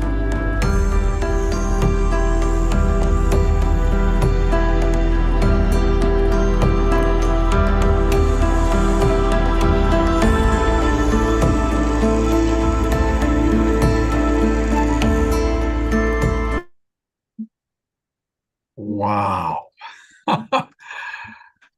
I have chills. I absolutely have chills. When I went off and restarted my computer, I lost the chat box, so I'm not sure where to send people. So if you could put that back in the chat box for me. Sure. And while she's doing that, I want to just invite all of us to learn from her experience and recapping my understanding of what happened. First of all, they make this incredible choice to let go of almost everything, really come down and go on an adventure and not know where it's going to lead them. Following their intuition and then getting the brainstorm, all right, grandmother, Manitoba, and the magic of then finding this whole family and the incredible connection, but not even stopping there, still looking for the buffalo and finding the buffalo. going towards the storm, going towards the infinite, going towards the unknown. And certainly after this election, we are going towards the unknown. We do not know what's going to happen. So let's not let our fear, like the buffalo, like the cows, let's not let our fear take us away. That's like get swapped away in the fear. But let's move toward it. And how do we move toward it? By each of us just showing up in love. Each of us showing up in love, in the way we talk to each other, the way we talk to the people around us, the way we see each other. John Kenyon and I both had the great blessing of knowing Marshall Rosenberg. And one of the great teachings that I got to travel with Marshall and get to know him quite well. And one of the beautiful teachings of Marshall that I want to bring up right now, and then we'll go back to Tatiana and Mark, but it's not to create an enemy image of another. If we have a problem with someone, our problem is with choices they're making or behavior or difference in values, perhaps. But no one is an asshole. No one is a bitch. No one is an idiot. So let's remove enemy images and let's never see someone with that kind of a label. Let's notice what labels do we still use, even for ourselves. Perhaps some of us still say, oh my God, I'm such an idiot. I'm such a fool. Let's remove labels and see the divinity in all, in Trump, in Biden, in Kamala Harris. We may not agree with choices they make. We may not agree with them, but let's see the divinity in all and remove enemy images. By doing that, we are creating peace in our awakening world. And coming back to Mark and Tatiana, wow. Thank you. Yeah. Do you have anything you want to share? Well, when we met each other, we immediately felt this like synergetic force of love, this container, and we knew that when we met that we wanted to bring this love into the world and continue to expand the radius of this love. And so this is our offering of love, this work that we're doing together. Yeah, it's beautiful. It's a beautiful collaboration. Maybe we can share the trailer for the one that's coming. Yes, please do. And still put the link into the chat box where people can go, or do I take them to Tatiana Speed? So Tatiana Speed, and then please follow us on YouTube because that's where we're going to post our, and if you scroll down, you'll see the first episode at the bottom, actually. I've got a lot of things I'm doing. I'm also a musician, and I do women's circles, and then the road less traveled is here. Yes. And so you can watch the first episode, subscribe, and yeah, we're excited to build a community around this. And also, we want to move into starting a podcast where we interview other people that are taking their own less traveled road and really build a conversation around people that are living with courage and authenticity. And I think the world needs more and more of that right now. And love is definitely our kind of like, that's where we're coming from. So I'll share the trailer for the next episode that's coming on Tuesday. Can you guys see it? Is it big enough? Yes. Yeah.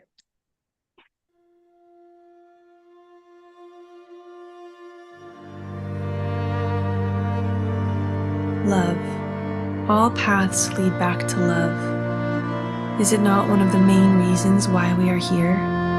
To love this earth, to love each other, and to find the love within ourselves.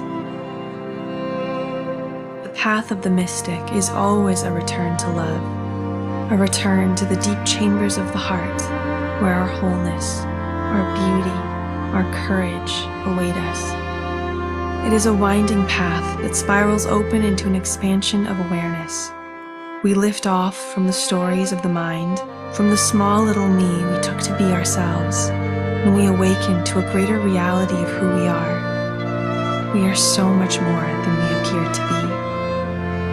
We invite you to open to this greater reality, to soften into the heart, to let the mind loosen from its certainty, and awake to the greater miracle, mystery, magic of who we are. Join us today on the road less traveled as we explore the path of the mystic and the way of love.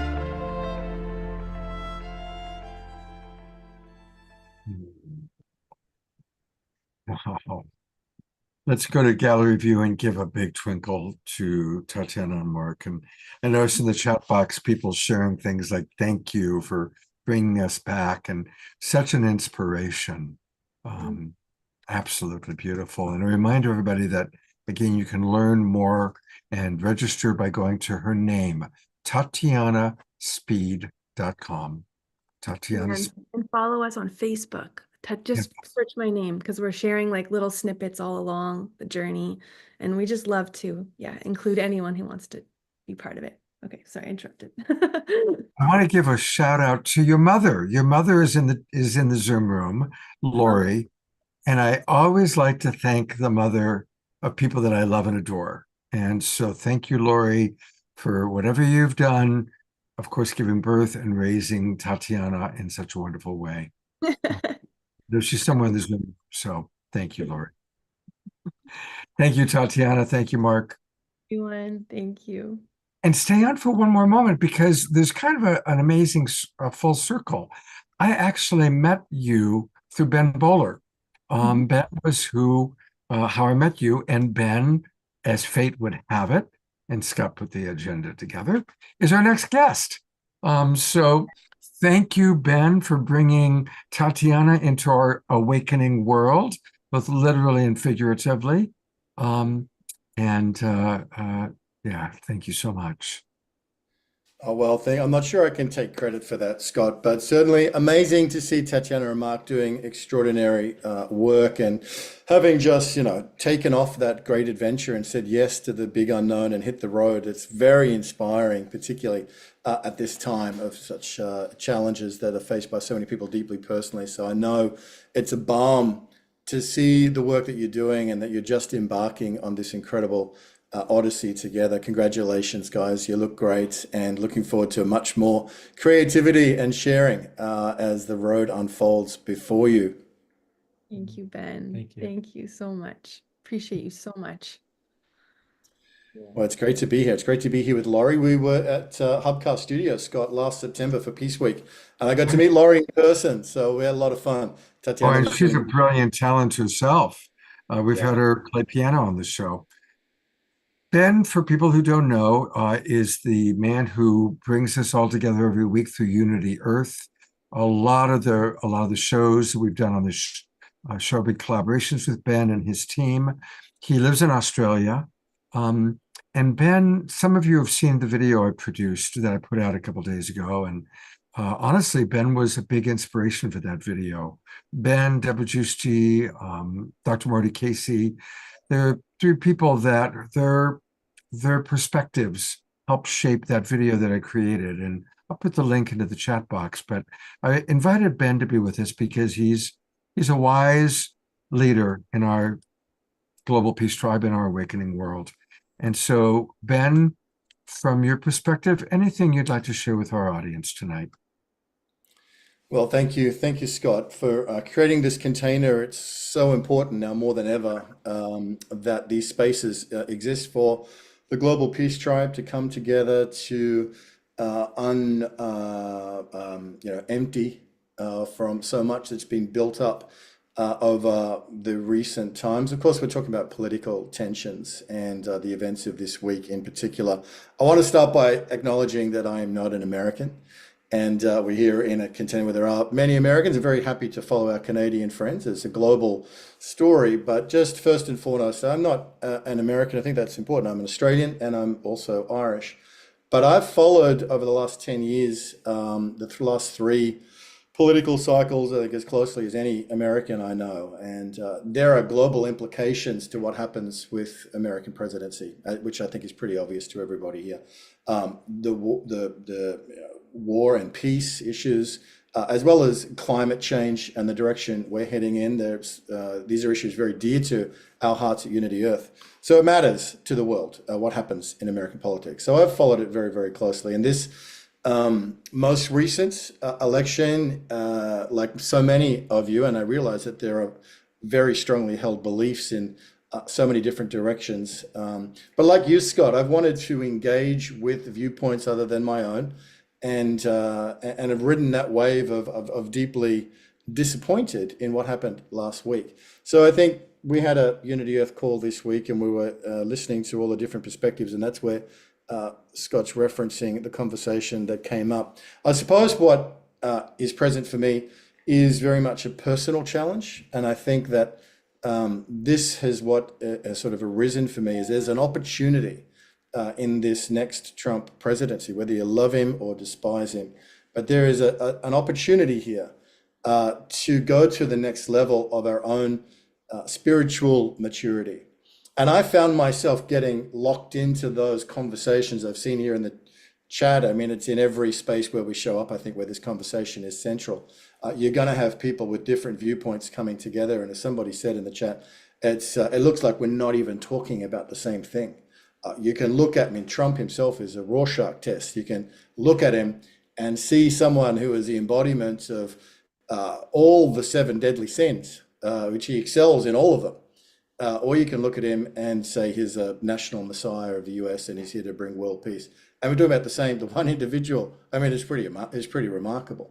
But in terms of what happened last week, I know a lot of people that are deeply concerned, afraid, their family and friends who are transgender, or they're worried about what's going to happen in the Ukraine. They're very deeply concerned about what's going to happen with climate change. And I don't want to take away from any of those fears. I think it's important that we hold space for that. That's a reality. People are incredibly despairing and alarmed by this recent election, and we want to be compassionate and empathetic in that space. The other thing too is we've got to be mindful of the paradox of tolerance. And the paradox of tolerance is a challenge because it says when you are tolerant, when you extend your tolerance to the intolerable, then in the end you are undermining the very thing that you are standing for, which is civilization, societies built upon mutual respect and tolerance. So we have to be grown up here. We can't be naive and overly idealistic and just say, hey, everything's going to be okay.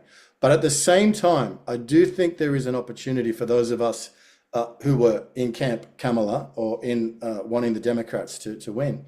There is an opportunity, almost like a spiritual challenge, that rather than getting caught in the groove of the narrative, which is going to express all the views of the hatred of Trump and the mistrust of Trump and all of those things, which are built upon very, I would say, reasonable positions, but are ultimately not helpful in the sense that at some point we have to go to another level. And so for me, this is just a personal thing, and I would never want to share it with anybody else, but Scott's encouraged me to do it, and so I'm doing it in the hope that it might maybe help one person. But this idea of, rather than being locked in the challenge of, you know, who's right, who's wrong, what's the truth, but to rise above it and find ways to look at this opportunity in a new and a fresh way, to be open-minded, to suspend judgment. And as difficult as that is, because it's been years of, you know, listening to the narrative, participating in the narrative, witnessing what's unfolding. And so to get to a point now to suspend judgment. And there are a couple of things that kind of inspired the conversation. One is, firstly, the Desideratus says, whether it makes sense to you or not, no doubt the universe is unfolding as it should. Somehow in that, as while it flies in the face of everything we might feel, there's a truth in there that we hold to be dear. The book of Daniel, 2,500 years ago, is written that the Most Highs rule in the kingdoms of men. Now, who knows what that means? But there are things that are unfolding at a level beyond what CNN and MSNBC and the New York Times can fully calculate and understand. And ultimately, St. Paul writes in the book of Romans, all things work to the good for those who love God.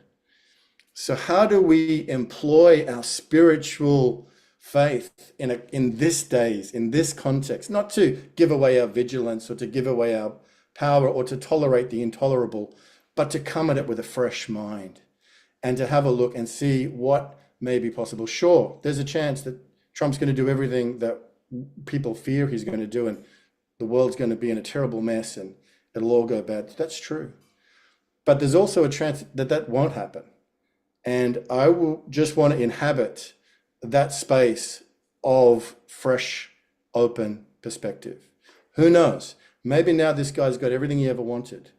Adulation, victory, popular majority vote, winning probably the Senate and the House, everything he's ever wanted.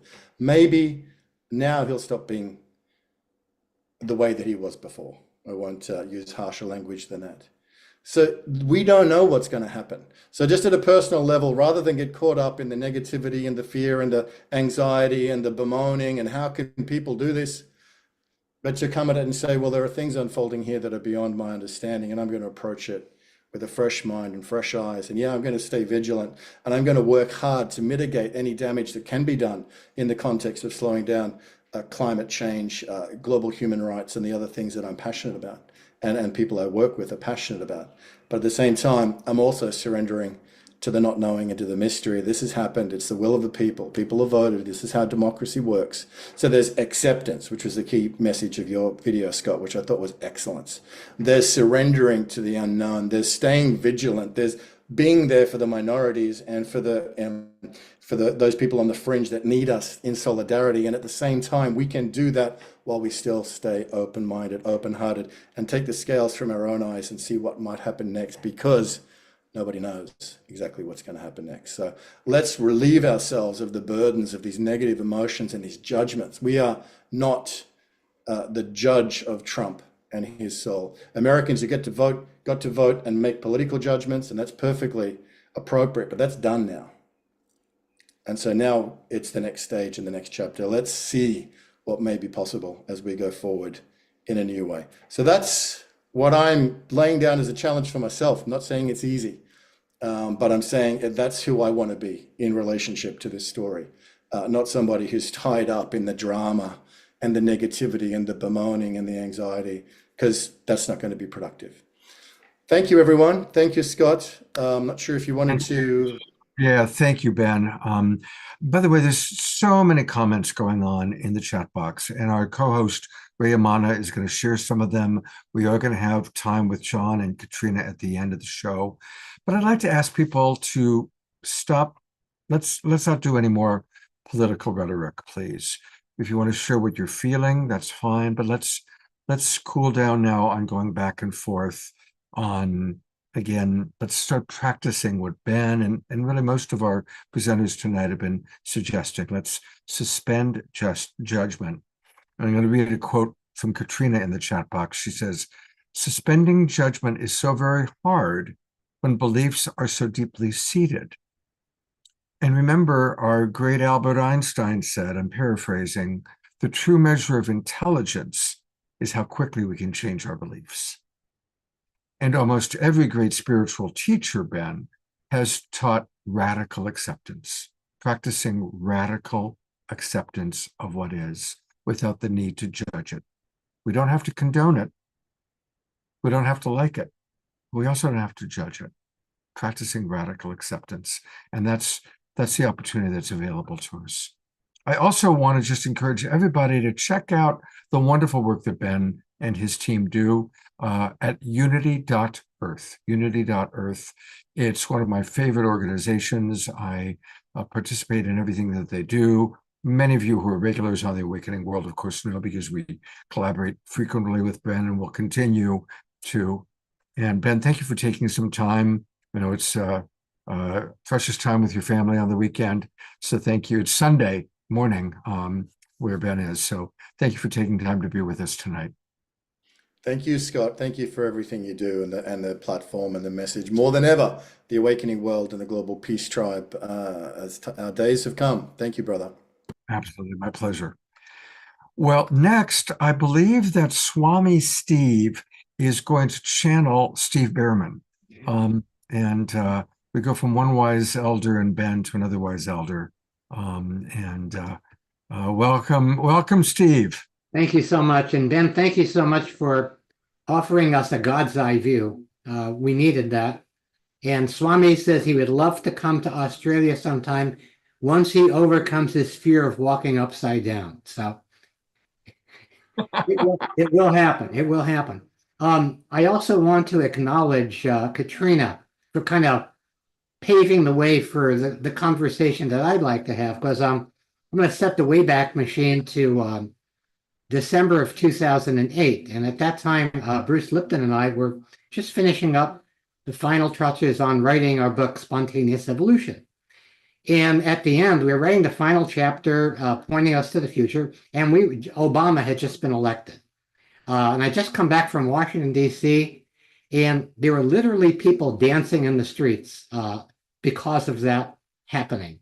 And so Bruce and I wrote in our book that a sign that the evolutionary awareness was at hand was the fact that Obama was elected. And a friend of his, when she read that, she said, I don't think you're right about that. I don't think that was the right thing to say. First of all, you're bumping it down to a political conversation, and there are people who believe other things. And Bruce and I looked at each other. We couldn't imagine that anywhere there was a Republican who could believe in evolution, right? So, and then of course, in the election of 2016, I was in the space that so many people are feeling here of despair and frustration and anger and so on. But then I started seeing things a little differently. I think what tripped my trigger was during the COVID pandemic, I began to recognize discrepancies between what I knew in my heart was true, what I knew from my experience was true, and what I was being told by the mainstream media. And so I began exploring outside the corral. And in the process of exploring outside the corral, it opened me to ideas that I hadn't been familiar with. And all of a sudden, I started seeing that there was so much in the narratives that are taking place. There is it's a trans state. It's a state where you're being put into through the social media, or as we call it, anti-social media. When it's being done that way, people are only being given information that they agree with. And this kind of intensifies the misunderstandings and the hatreds between people. So I've been observing this particular situation, having friends and people that I love on all sides of this. And as the Swami would say, there are no sides, only angles. When we see it from the right angle, we're on the same side. So all of the great tools that we've been learning today in regards to how to listen to other people, how to listen with an open heart. I think one of the big things that could happen in this time are people moving out of the being addicted to the narrative that they've been hearing and just beginning to explore information outside their comfort zone, outside their already belief system. And again, I guess Einstein was right about that too. We want to allow our beliefs to expand because, again, it's not about the mind. The beliefs are in the head. The beliefs are all in the head. And that's what keeps us separate. It's the love in our hearts that keep us connected. And it was said very early on in this call that pretty much everybody in this, on this call have fundamental agreements about love, connection, where they want the world to go, and so on. And rather than looking at these points of view as dueling dualities, we might consider that they're dynamic duo dance partners. That when you begin to take all of these points of view and begin to seek the whole truth together. I'm involved in a really wonderful podcast called Front and Center with my podcast partner, Michael McSente. And it's very transpartisan. He's, identifies as a Reagan Republican who got into conversations with these young kids from Occupy Wall Street, and all of a sudden this great dialogue got created. He put together groups of people who began talking to one another. And our 3 precepts of how we actually can assert our power from a more spiritual standpoint, from political battlefields to cooperative playing fields. In other words, notice when we're on the battlefield, there's battlefield conversations. And, frankly, there's not a lot that can be done on that field anymore. We need to elevate to a playing field where we actually have mutual respect and listening and curiosity, as somebody mentioned earlier. Brilliant. So our first one is from political battlefields to cooperative playing fields. Number 2 is very, very important. Seeking the whole truth together, because we have we're in these parallel universes, literally, and yet there are certain universal truths, some of them spiritual, some of them factual, that we can all agree on. And all of a sudden, if we build a foundation of shared truths, people on all sides can begin to have a conversation about how do we actually move forward that which we all want, rather than being in this battlefield arguing about what we don't want. I read somewhere that this election cost us $16 billion. So my curious question is there a better way that money could have been spent rather than fighting one another? Could we have spent that money seeking the whole truth together? And then finally, the 3rd precept in this democracy that we have is putting government on the side of the people. My background is in political science, although I never did get to dissect a politician in poli-sci lab, never got quite that far. But in political science, we learned that one of the ways of managing populations is divide and conquer. So notice that we've been divided. And as we're divided, we have not been able to unite to hold our system accountable. So I'm hoping that during this time, when we have somebody like Bobby Kennedy, who is transpartisan, and Tulsi Gabbard, as Katrina mentioned, who actually are part of this coalition that may actually create a board of some peers for Donald Trump, that instead of getting back on the battlefield, that we seek to turn this Make America Healthy Again into something that's bigger than any political party, essentially hijacking it is how I like to look at it, and focus on something that unifies everybody, which is clean air, clean water, clean food, and clean government. So again, thank you, Scott and Rhea, for putting this together tonight. Thank you very much, Steve. I appreciate your wisdom and the beautiful ways you communicate. And again, just to remind people that you can get much more of Steve by going to his website, which is wakeuplaughing.com. And Steve, was there anything else you want me to show my chat box? Yeah, there's my Front and Center podcast. Let me see. If you got my bio, I sent you the bio. It's at the end of the bio. Unfortunately, when I had to leave. Okay, here I can send it. Put that in the chat box. I'll put it in chat. In Front and Center, we really are looking to create a conversation to help really create a new, what we're calling it, a sane and sacred center in this country that has a spiritual foundation that encompasses many different beliefs and ideas, but are focused on creating a world of thrival for each and all. Hey, I also want to acknowledge behind every great Swami, there's a Swami-S. There's the girl. Hey, Trudy, thank you for loving up our beautiful Steve and taking Swami Beyondananda into your home as well. I appreciate that. Yeah. I mean, as you can only imagine, there would not be a Swami without a Trudy. Every Swami needs a Trudy. Every Swami needs. It's kind of like that thing, behind every successful man is a woman saying, "Who farted?" All right. Well, with that, thank you, Steve. And I want to really acknowledge there's a lot of people in the chat box or in the Zoom room today that are really beautiful beloveds. People like Lloyd Barty. I've noticed Lloyd's is with us, and just so many of you that are here. Andrew and Connie and everybody I mentioned. I'm going to not mention 20 other people, but blessings to everybody who's watching us. Well, we've heard a lot, and this is a good time for us to do some integration. And that's why I wanted to have a lot of really beautiful music tonight. And hasn't the music been amazing? And we're going to continue with that. This is Ashoka, who's been on the show now. I think this is his third time. And I really love how this man lives, what he's all about. He's just very, very lives a very devotional life, and it shows up in his music.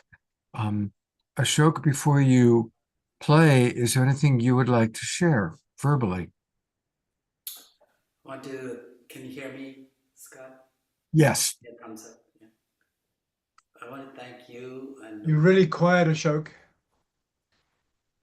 Maybe a little bit, yeah, bring the volume up.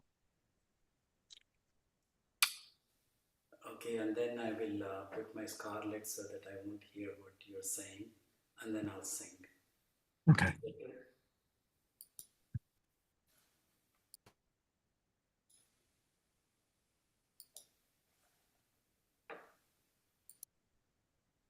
Can you hear me now? Perfect. Oh, perfect. Yeah, that's great. Yes. I can't hear you, but I will say a few words and then I'll sing. I want to thank Scott and Om Shara for hosting, and thanks to all the beautiful presenters. It's very enlightening. I will sing an invocation inviting all the teachers and saints and sages to be with us and to bless us in whatever we are feeling. And everything is impermanent. I also will sing a song that I wrote called All One from my album called We Are All One. Swan Kirtan is our band. And I posted the lyrics. Please join in, sing with me and swing. And then I will end with invocations, praying for all beings be happy, healthy, and cheerful.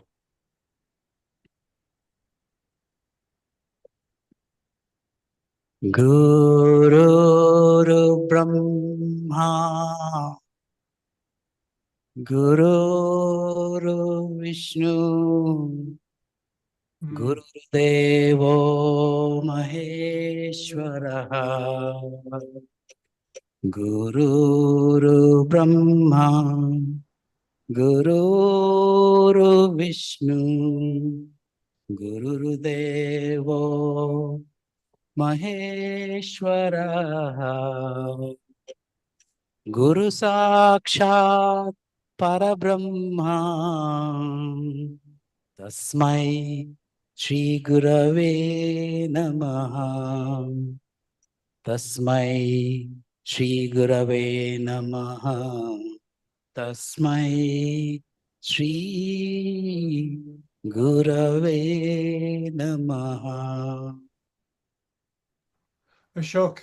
Anamulam Gurmurti, Pujamulam Gurupadam, Mantramulam Guruvakyam, Mokshamulam Gurukrupa, Mokshamulam Gurukrupa.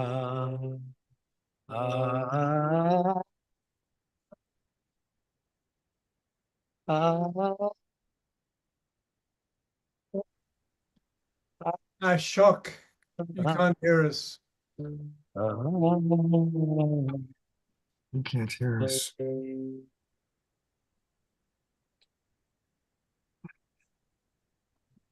Ashok. The original sound.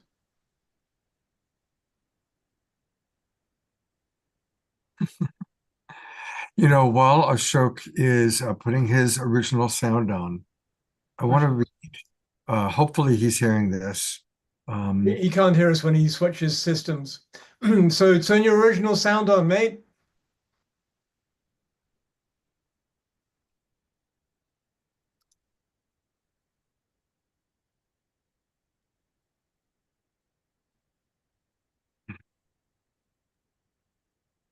Can you hear us, Ashok? He cannot.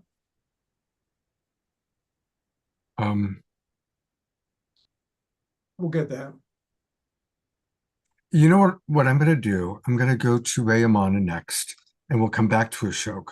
I'm sure maybe you can chat box him or even give him a call. Because we'll come back. And listen, it's amazing that we do these shows, and people are all over the world, Australia, and we still come together. So I'm going to turn it over to our co-host, Rayamana, for any thoughts that you have, Rayamana, anything you want to share from the chat box. And also, she is a beautiful songstress who's going to bless the song. And we'll go back to Ashok a little bit after that. Thank you, Scott. Just want to thank everyone for being present. And, so many people have come on tonight and stayed on the whole time. And thank you for everyone sharing your different viewpoints and beliefs. And, it feels like we're kind of in an evolution of process, even from the beginning of the show until now. And it's like we opened a sacred space. And I like to look at each endeavor and even life as the opening of sacred space. It's like we opened a ceremony, and in a ceremony we have a beginning, a middle, and an end. So we recognize that every action, every spiritual action is an alchemical process. So perhaps we came on today with a lot of emotions and deeply held beliefs, and those have been expressed in the chat, and it feels like we've maybe moved through some of the depth of feeling and reactivity and come to a place of greater love and understanding and unity. And, it's looking at some of the reactions when Tatiana did her sharing, it seemed like it kind of brought us back to this recognition of beauty and love.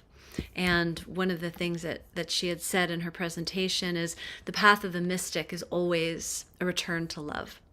And when Swami Steve shared, one thing that he spoke about is the difference between what intuition is telling us and what we're being told. And I think right now what we're being invited into is a greater relationship with our own inner guidance system, that we're taking back our power from the places where we've plugged into an external source.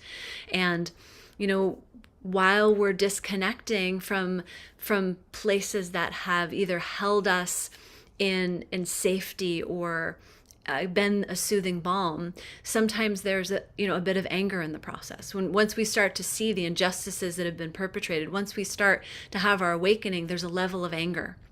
And the anger is at seeing what's actually been perpetrated behind the scenes. And it's so important when we hit those moments of anger that we don't stop there. On the spiritual journey, as we're walking up the mountain, sometimes we get to a plateau and we say, oh, I figured it out. I get it. I know it. Hey, you guys, you have to know this too. This is the way. Here it is. Do just what I did and you'll get here too. But then when you take the next step, you realize, oh my God, that was only a step on the path. I mean, to anyone who has kids, before I had kids, I was so sure what parents needed to do for their children. And I remember I had my first baby, my husband and I get home and we're looking at this sleeping baby and we're like, oh my God, I'm so sorry to all the parents I judged. And, this is the humility of the spiritual path, is to recognize, there's moments where we get a greater perspective and we know things and we want to share because we have love, we have a desire for connection, and to come back to our own humility, to our own fallibility, and to find that way where our inner guidance system can speak more strongly. And, looking at some of the comments, beautiful travels, Tatiana and Mark, so inspiring to feel the love. And, people looking at the bright side of the possible new administration, the openness. I mean, Ben's presentation on, just kind of seeing what's next, practicing tolerance, coming into deeper acceptance, and suspending judgment. And Katrina writes, yes, suspending judgment is so very hard when beliefs are so deeply seated. And the Indigo Children will change our government in the future. And in so many wise and helpful words, Ben. And then thinking about the possibility that each of us creates our own reality. And if you believe everyone is untrustworthy, you'll create that world. Look for what is good and loving in the world so that you find an experience from the world from that position. And to remember that we are creators of our reality. We have the potential to come together in this unified field in alignment with nature, in alignment with Earth, in alignment with the cosmos, and be a beacon of hope. And as opposed to just a regurgitator of the stories we've heard. So maybe we disconnect a little bit from external sources and come back to our connection with our heart, our connection with the planet. I mean, go for a walk in nature on a regular basis and feel the harmony that nature brings to our nervous system. All the tools we have for self-love and self-care. Also comments about the breaking down of the system in order for a new system to emerge, and just really honoring still those who are suffering. And someone writes in the chat, I'm a practicing Buddhist and I'm suffering intensely because I can't get to acceptance.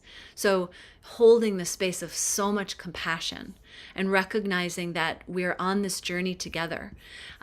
There's this one quote from Psalms that I really love, and the quote is, it's from Psalm 133, and it's, how good and pleasant it is when God's people live together in unity.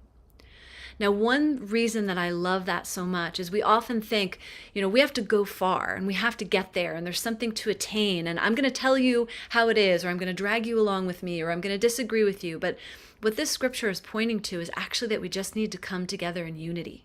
It's not about anybody being right. It's about us going together.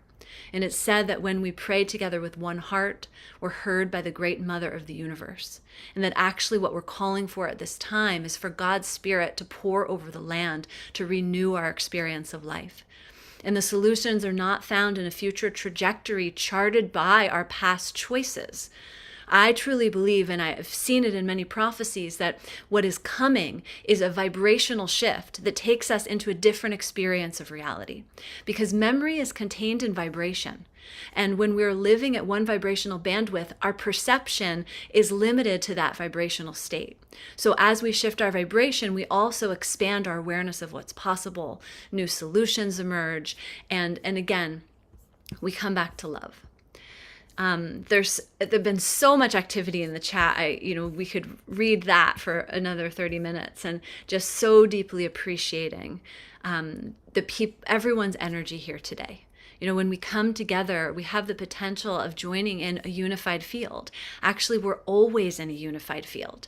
I had an event last month with the Emoto Foundation, and Dr. Emoto's assistant, who carried on his work after his passing, Mishiko Hayashi, she was speaking to water as a reflection of consciousness. So when we look at the pollution of water, we're actually just seeing where we're at in our mental space. When we come into an experience like this, all these different aspects, all of the different comments in the chat, all the feelings and the emotions, we're all just expressing a different aspect of the collective consciousness. So instead of warring against each other, may we take the invitation to find those threads of unity, to come back to love, to come back to the unified field, because when we're divided, we fall. When we're united, we rise. So when we come together in a unified field, we have the power to direct that unified field toward blessing, peace, creation of goodness, an introjection of positive energy into the future. And every person who comes into a unified field amplifies the effect of that field exponentially. So if we take the bait of getting divided, we lose our strength.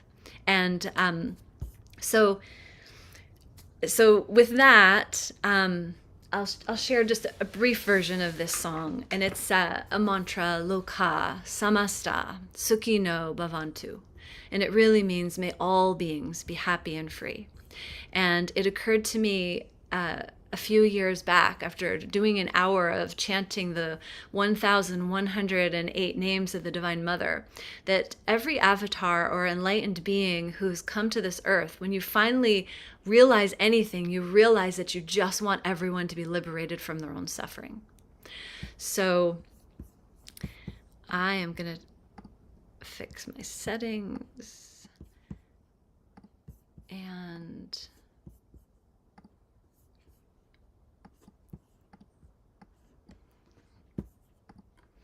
thank you so much, Scott, for having me.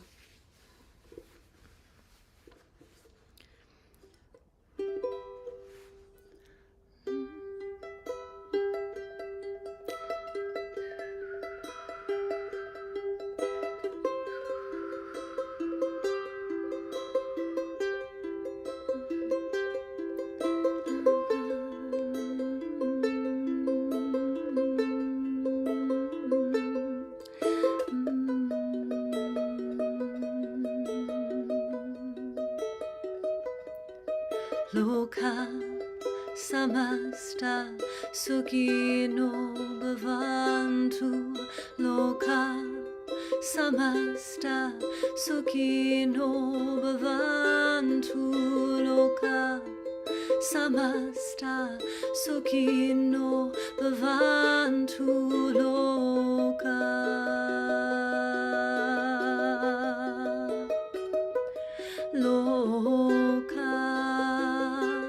samasta sukhino bhavantu. Loka samasta sukhino bhavantu.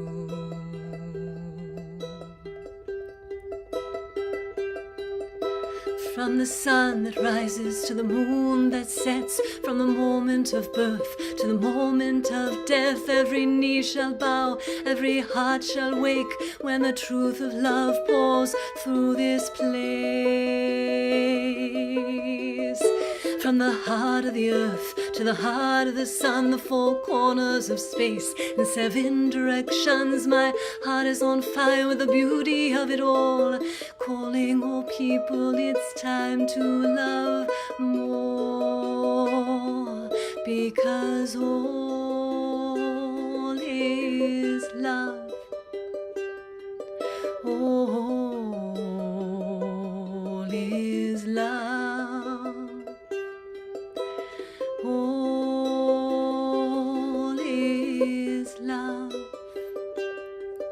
All is love.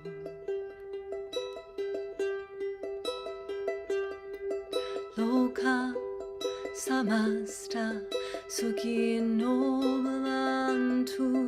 Loka samasta sukhino bhavantu. Loka samasta sukhino bhavantu. Loka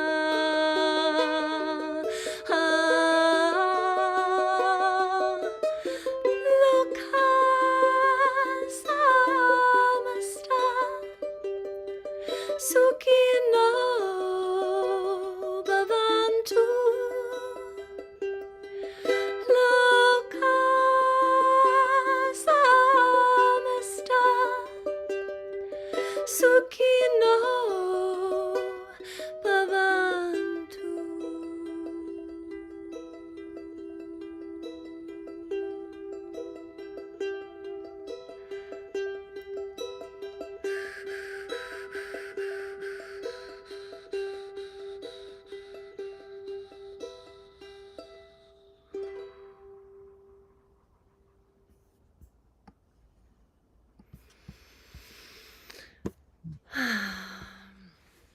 Gallery View, and sending so much love and appreciation Thank to you.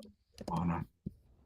And Thank you so much. Oh, thank you so much, Scott. Thank you for the work that you do, for your dedication to bringing everyone together and encouraging spaces of greater understanding and love, and for holding this vision for so long, and for the work that you've done with children and that you're doing with our young leaders. Just, thank you so much for the connections you've made and for using them for good.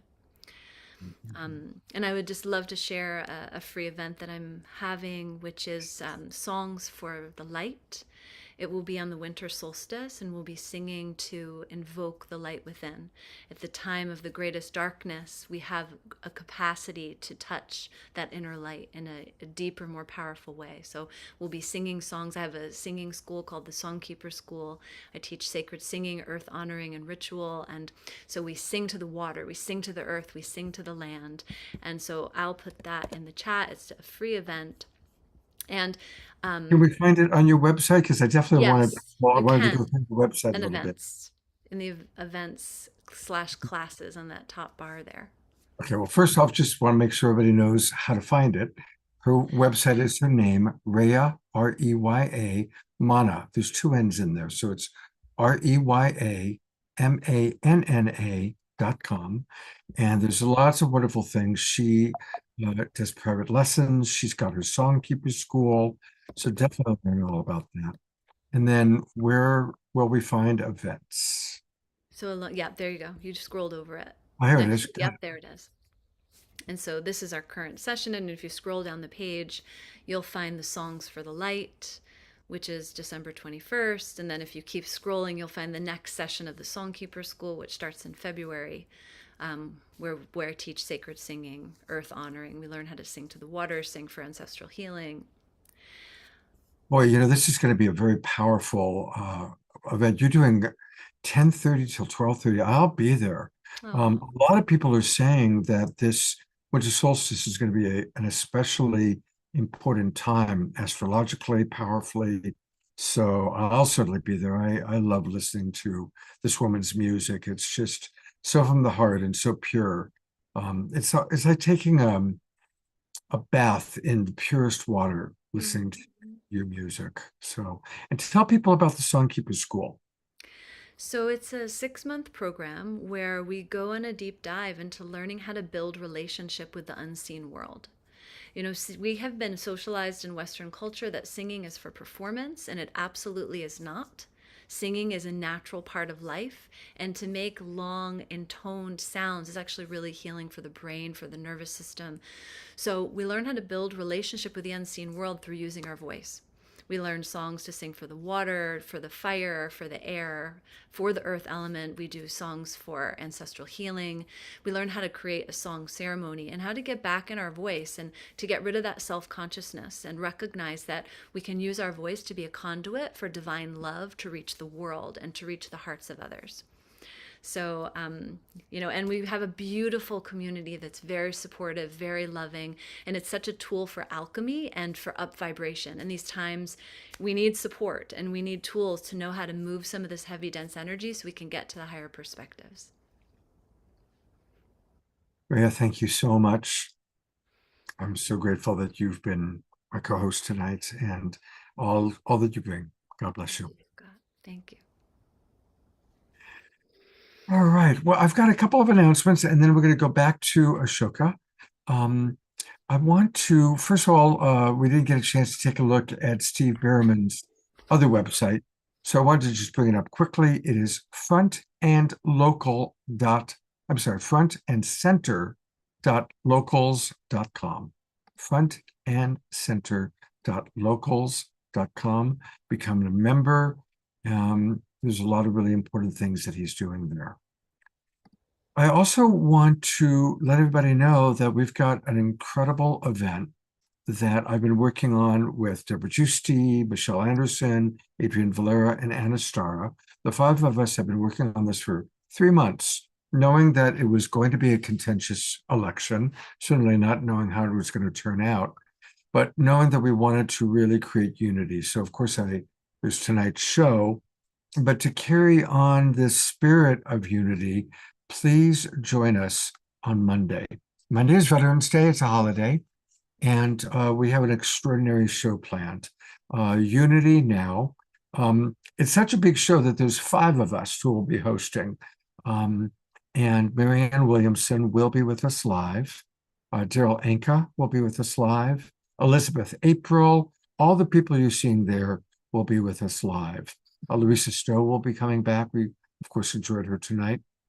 And it's going to start at 4 o'clock in the afternoon. And it's going to go for quite a while. All the people you're seeing there, that's going to take us till about 7:30. And then we're going to have an after party.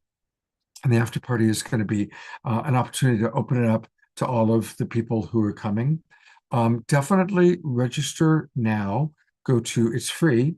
Just go to disclosurefest.org, disclosurefest.org, register. And it would be a good idea to come in at the beginning because we already have over 2,000 people who have registered. We're going to probably get 3,000 or 4,000 people registering. And my Zoom room only holds 1,000.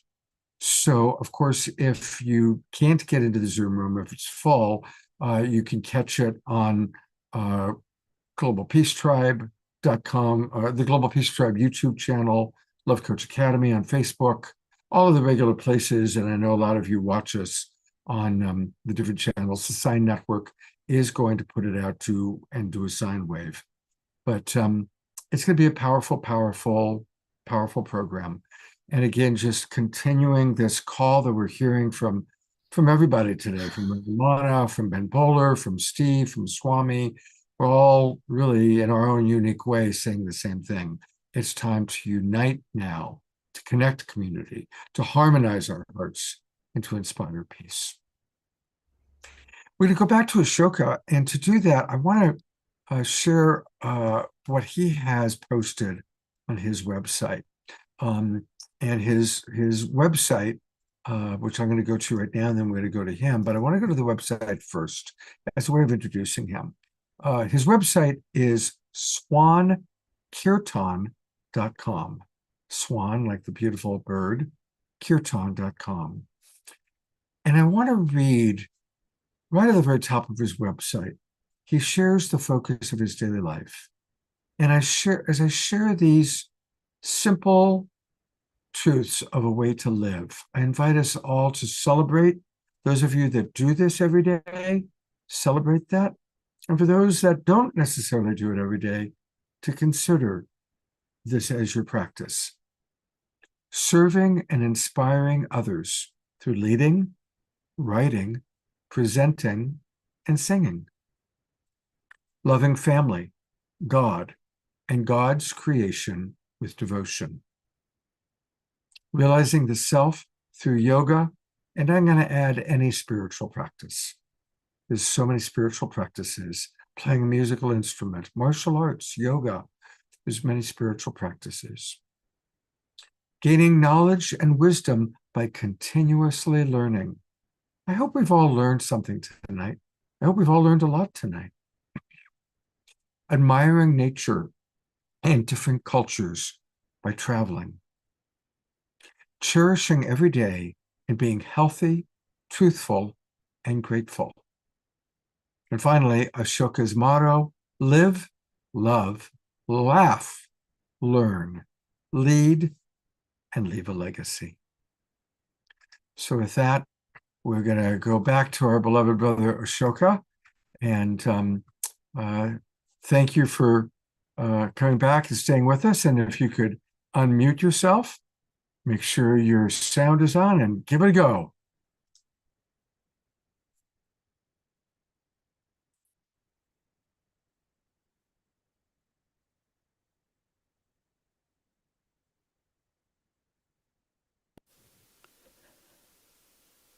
Om Shara, can you hear me? Yes, we can. Can somebody give me a thumbs up? Yes, thank you. So the chant that I'm going to sing is called All One. Master Sri Ramakrishna said, paths are many, God is one.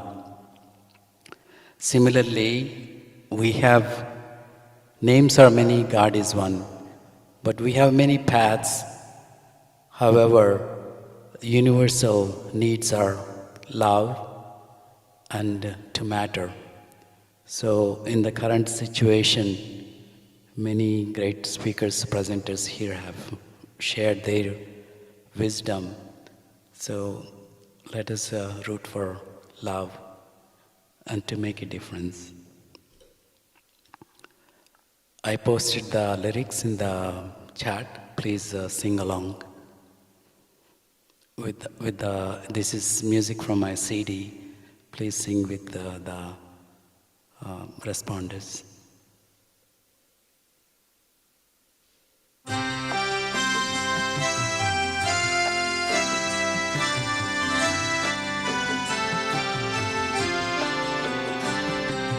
Holy Jesus, Holy Jesus, Holy Jesus, we are all one.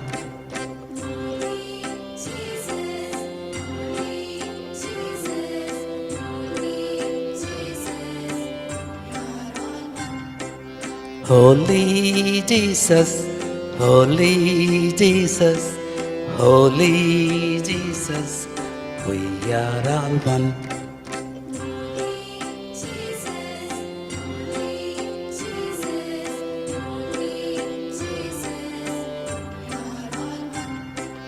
Kali Mata, Kali Mata, Kali Mata, we are all one.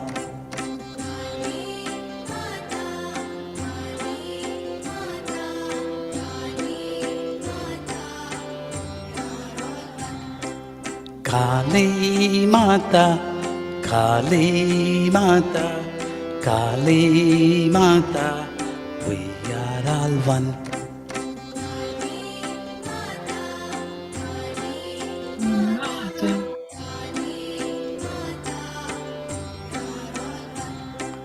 Insha Allah, Insha Allah, Insha Allah, we are all one.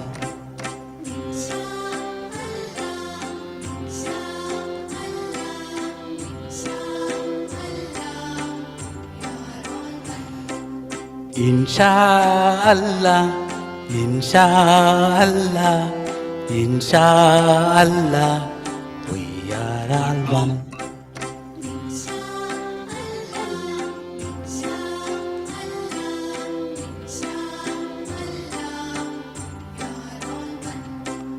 Adonai, Adonai, Adonai, we are all one.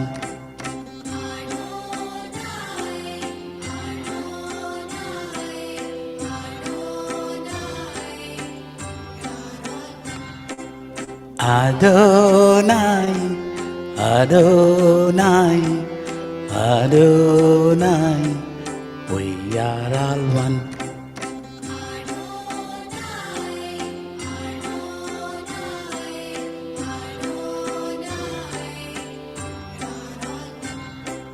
Buddham Saranam, Dhammam Saranam, Sangham Saranam, we are all one.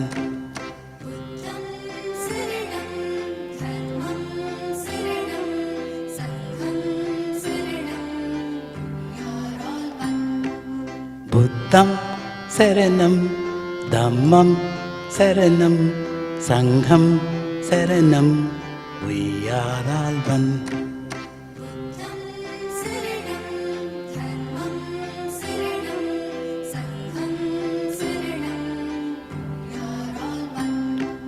Dear Kuan Yin, dear Kuan Yin, dear Kuan Yin, we are all one.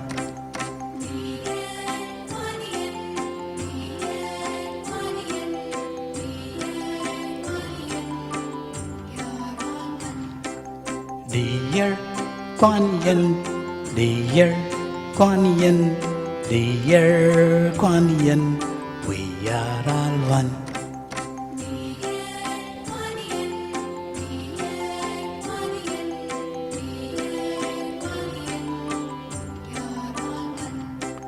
Wahe Guru, Wahe Guru, Wahe Guru, we are all one.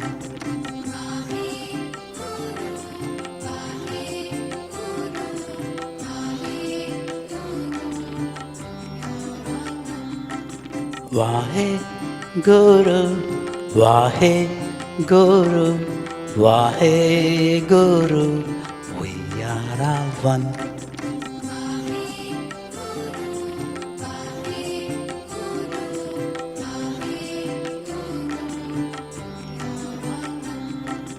Rama, Krishna, Rama, Krishna, Rama, Krishna, we are all one.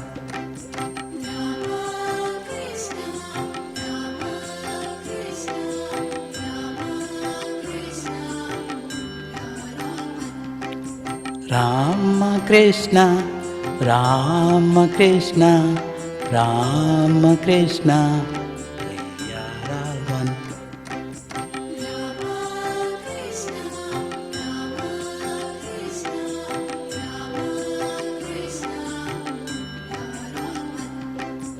Wakan Tanka, Wakan Tanka, Wakan Tanka, we are all one.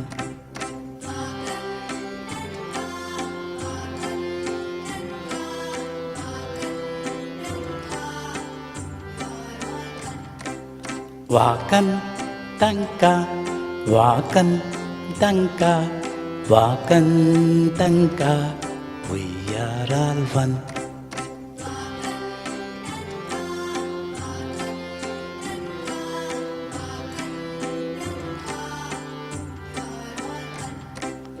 Baha'u'llah, Baha'u'llah, Baha'u'llah, we are all one.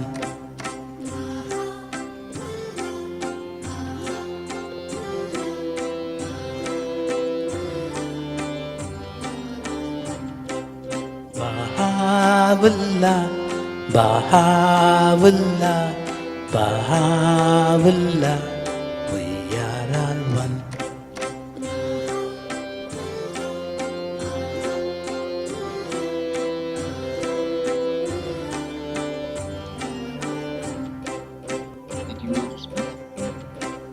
All one, we are one.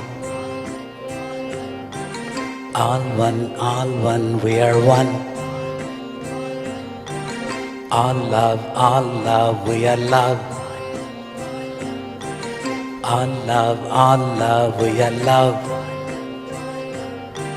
I am that. I am that. Jai Ma, Jai Ma, Jai Jai Ma. Jai Ma, Jai Ma, Jai Jai Ma. All love, all one. All one, we are one. All love, we are love.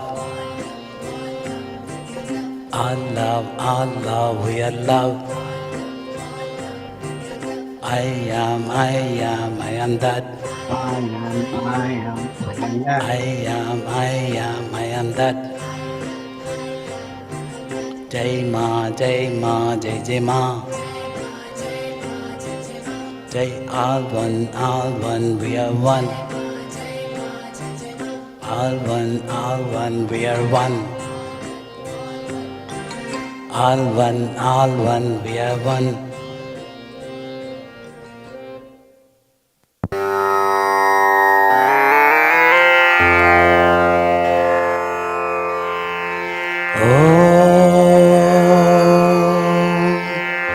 Omkaram Bindu Samyuktam Nityam Jayanti Yogina Kamadam Mokshadam Cheva Omkaram Namo Namah Om Sarvamangala Mangalye Shive Sarvada Sadike Shara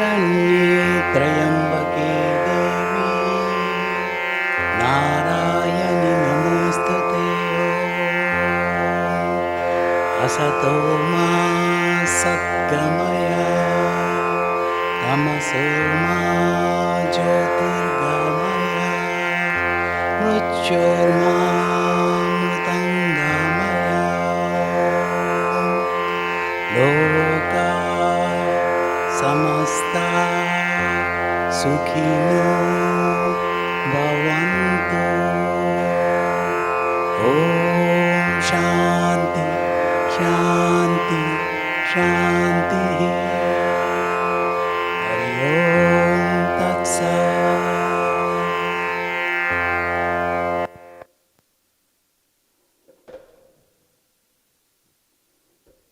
Thank you, thank you, thank you. That was absolutely beautiful.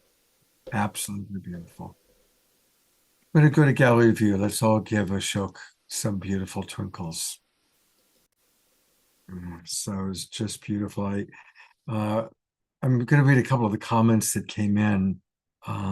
Susan writes, what a very nice way to wrap up a contentious week. Ellie writes, this feels really good. Yummy. Thank you. And it's true. This music was just so sweet, so pure, so beautiful. Thank you. Well, we've gone pretty far over our agenda. I am going to, because I promised that, I'm going to bring Katrina and John back up. I think it's feeling like pretty complete to me. But if anybody has just an absolute burning share that's inspirational, no more political rhetoric, please. And certainly John, Katrina, there have been a lot of people asking, can we have maybe a time where the two of you would facilitate just conversation where there can be more depth? Is that something you'd be up for creating? Yeah, for sure. All right, so we'll make that happen. I'll put together, I'll find out dates that you both would be available, and then I'll send out an email to our subscriber list, and we'll make that happen. Are there anything either of you would like to share before we conclude? Katrina, you want to say anything? Or me too?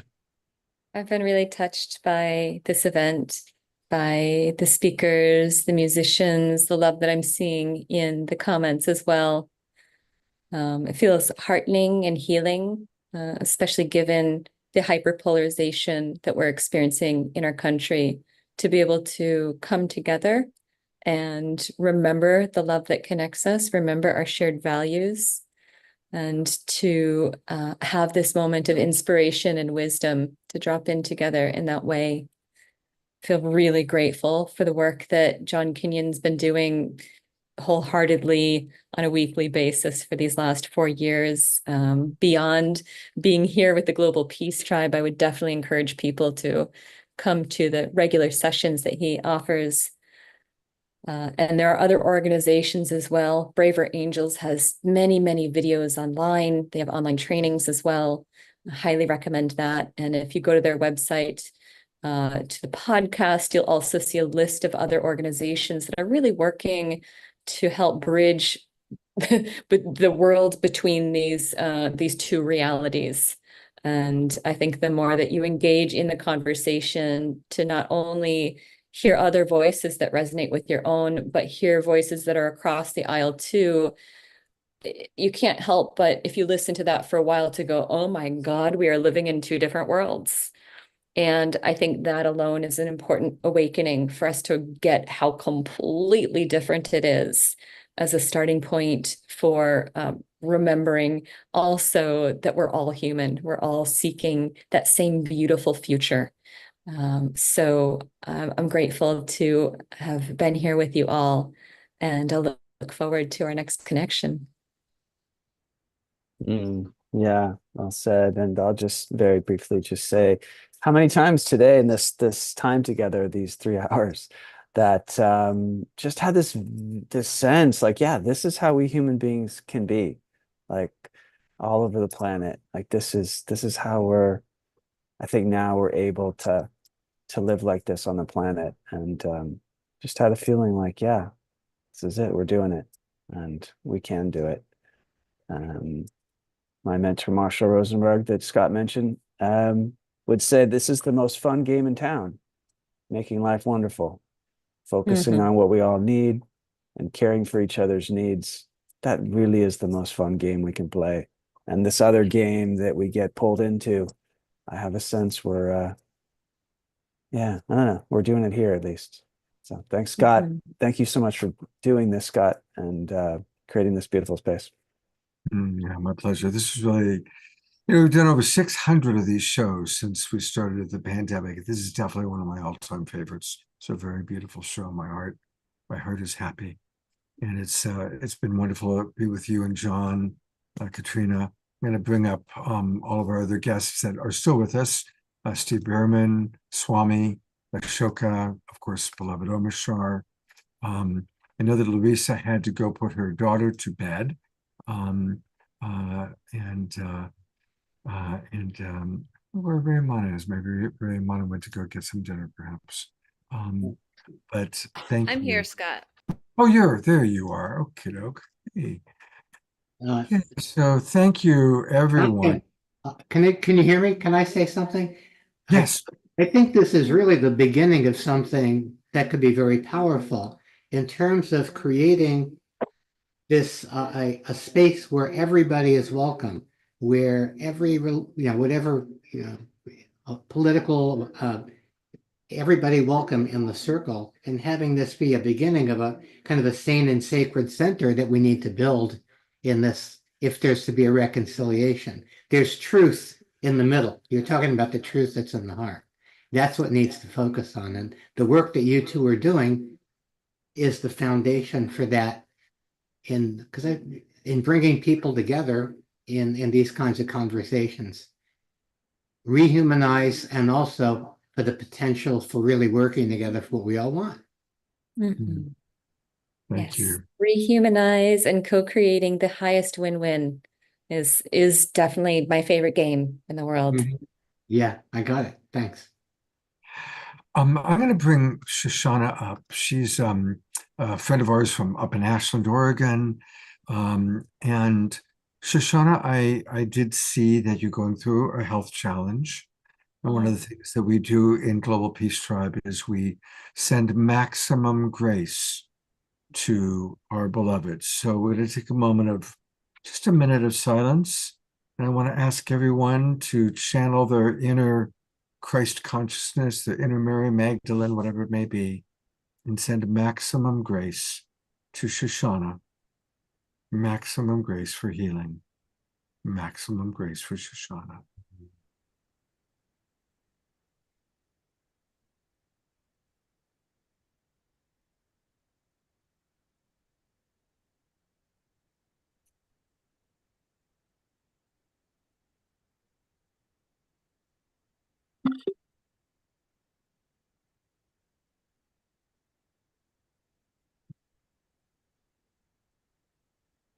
Maximum grace for Shoshana.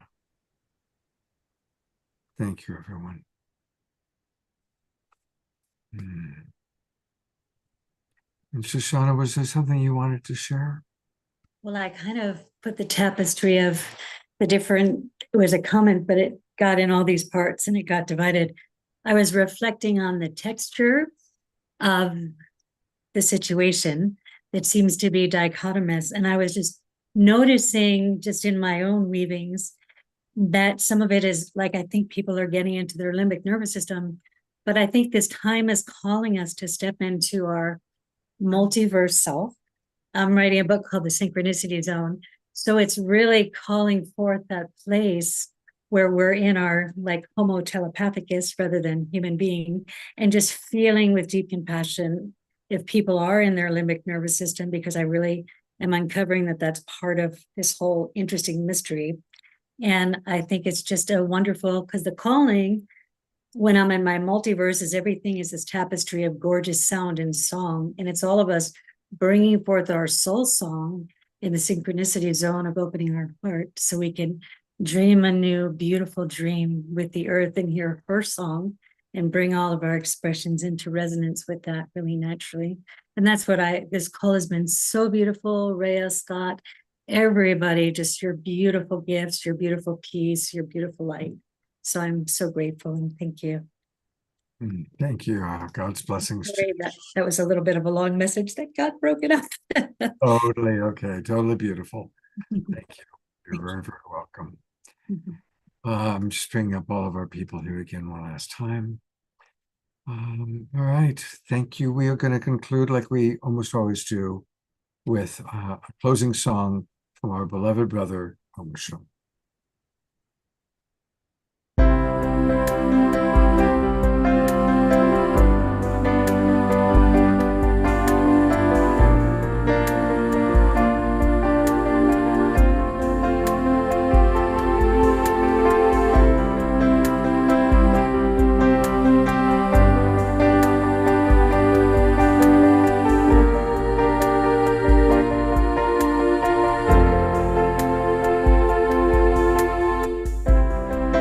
When you feel like giving up, when you feel like letting go, living in this ever-changing world, when it seems that all is lost and you don't know where to turn, the future seems so very far away. So just know there really is a plan. The sun will always shine, and with your hand in mine, heaviness fades away. The love in our hearts will melt the darkest day. Ba-da-dum-bum-bum. Ba-da-dum-bum-bum. The love in our hearts will melt the darkest day. So when it seems that you're alone and the fears knock at your door, remember I am just a breath away. You are my brightest star. You've just forgotten who you are. Remember there is nothing in the way. And just know there really is a plan. The sun will always shine, and with your hand in mine, all heaviness fades away. The love in our hearts will melt the darkest day.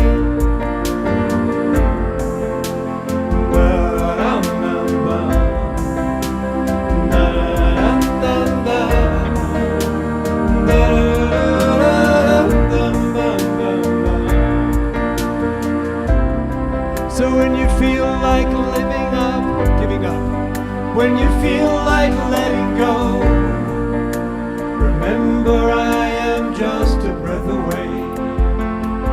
And just know there really is a plan. The sun will always shine, and with your hand in mine, our heaviness fades away. The love in our hearts will melt the darkest day. The love in our hearts will melt the darkest day. The love in our hearts will melt the darkest day.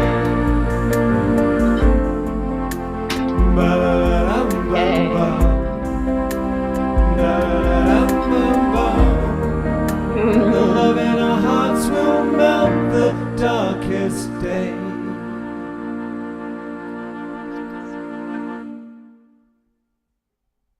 Absolutely. The love in our hearts will melt the darkest day. Thank you, beloved Omashar. We're going to go to gallery view one very last time for tonight to twinkle Omashar and twinkle all of our guests and twinkle all of you and all of each other. There's Ben Bowler. Thank you, everybody, so much. And I hope to see you all on Monday. It's going to be an incredible program. Tomorrow is Sunday, and remember, we can make it a sacred Sunday. We can make any day sacred, any moment sacred, just by choosing to see the divine in all. And let's all practice that. Zoom Thank in you. peace. Zoom in peace.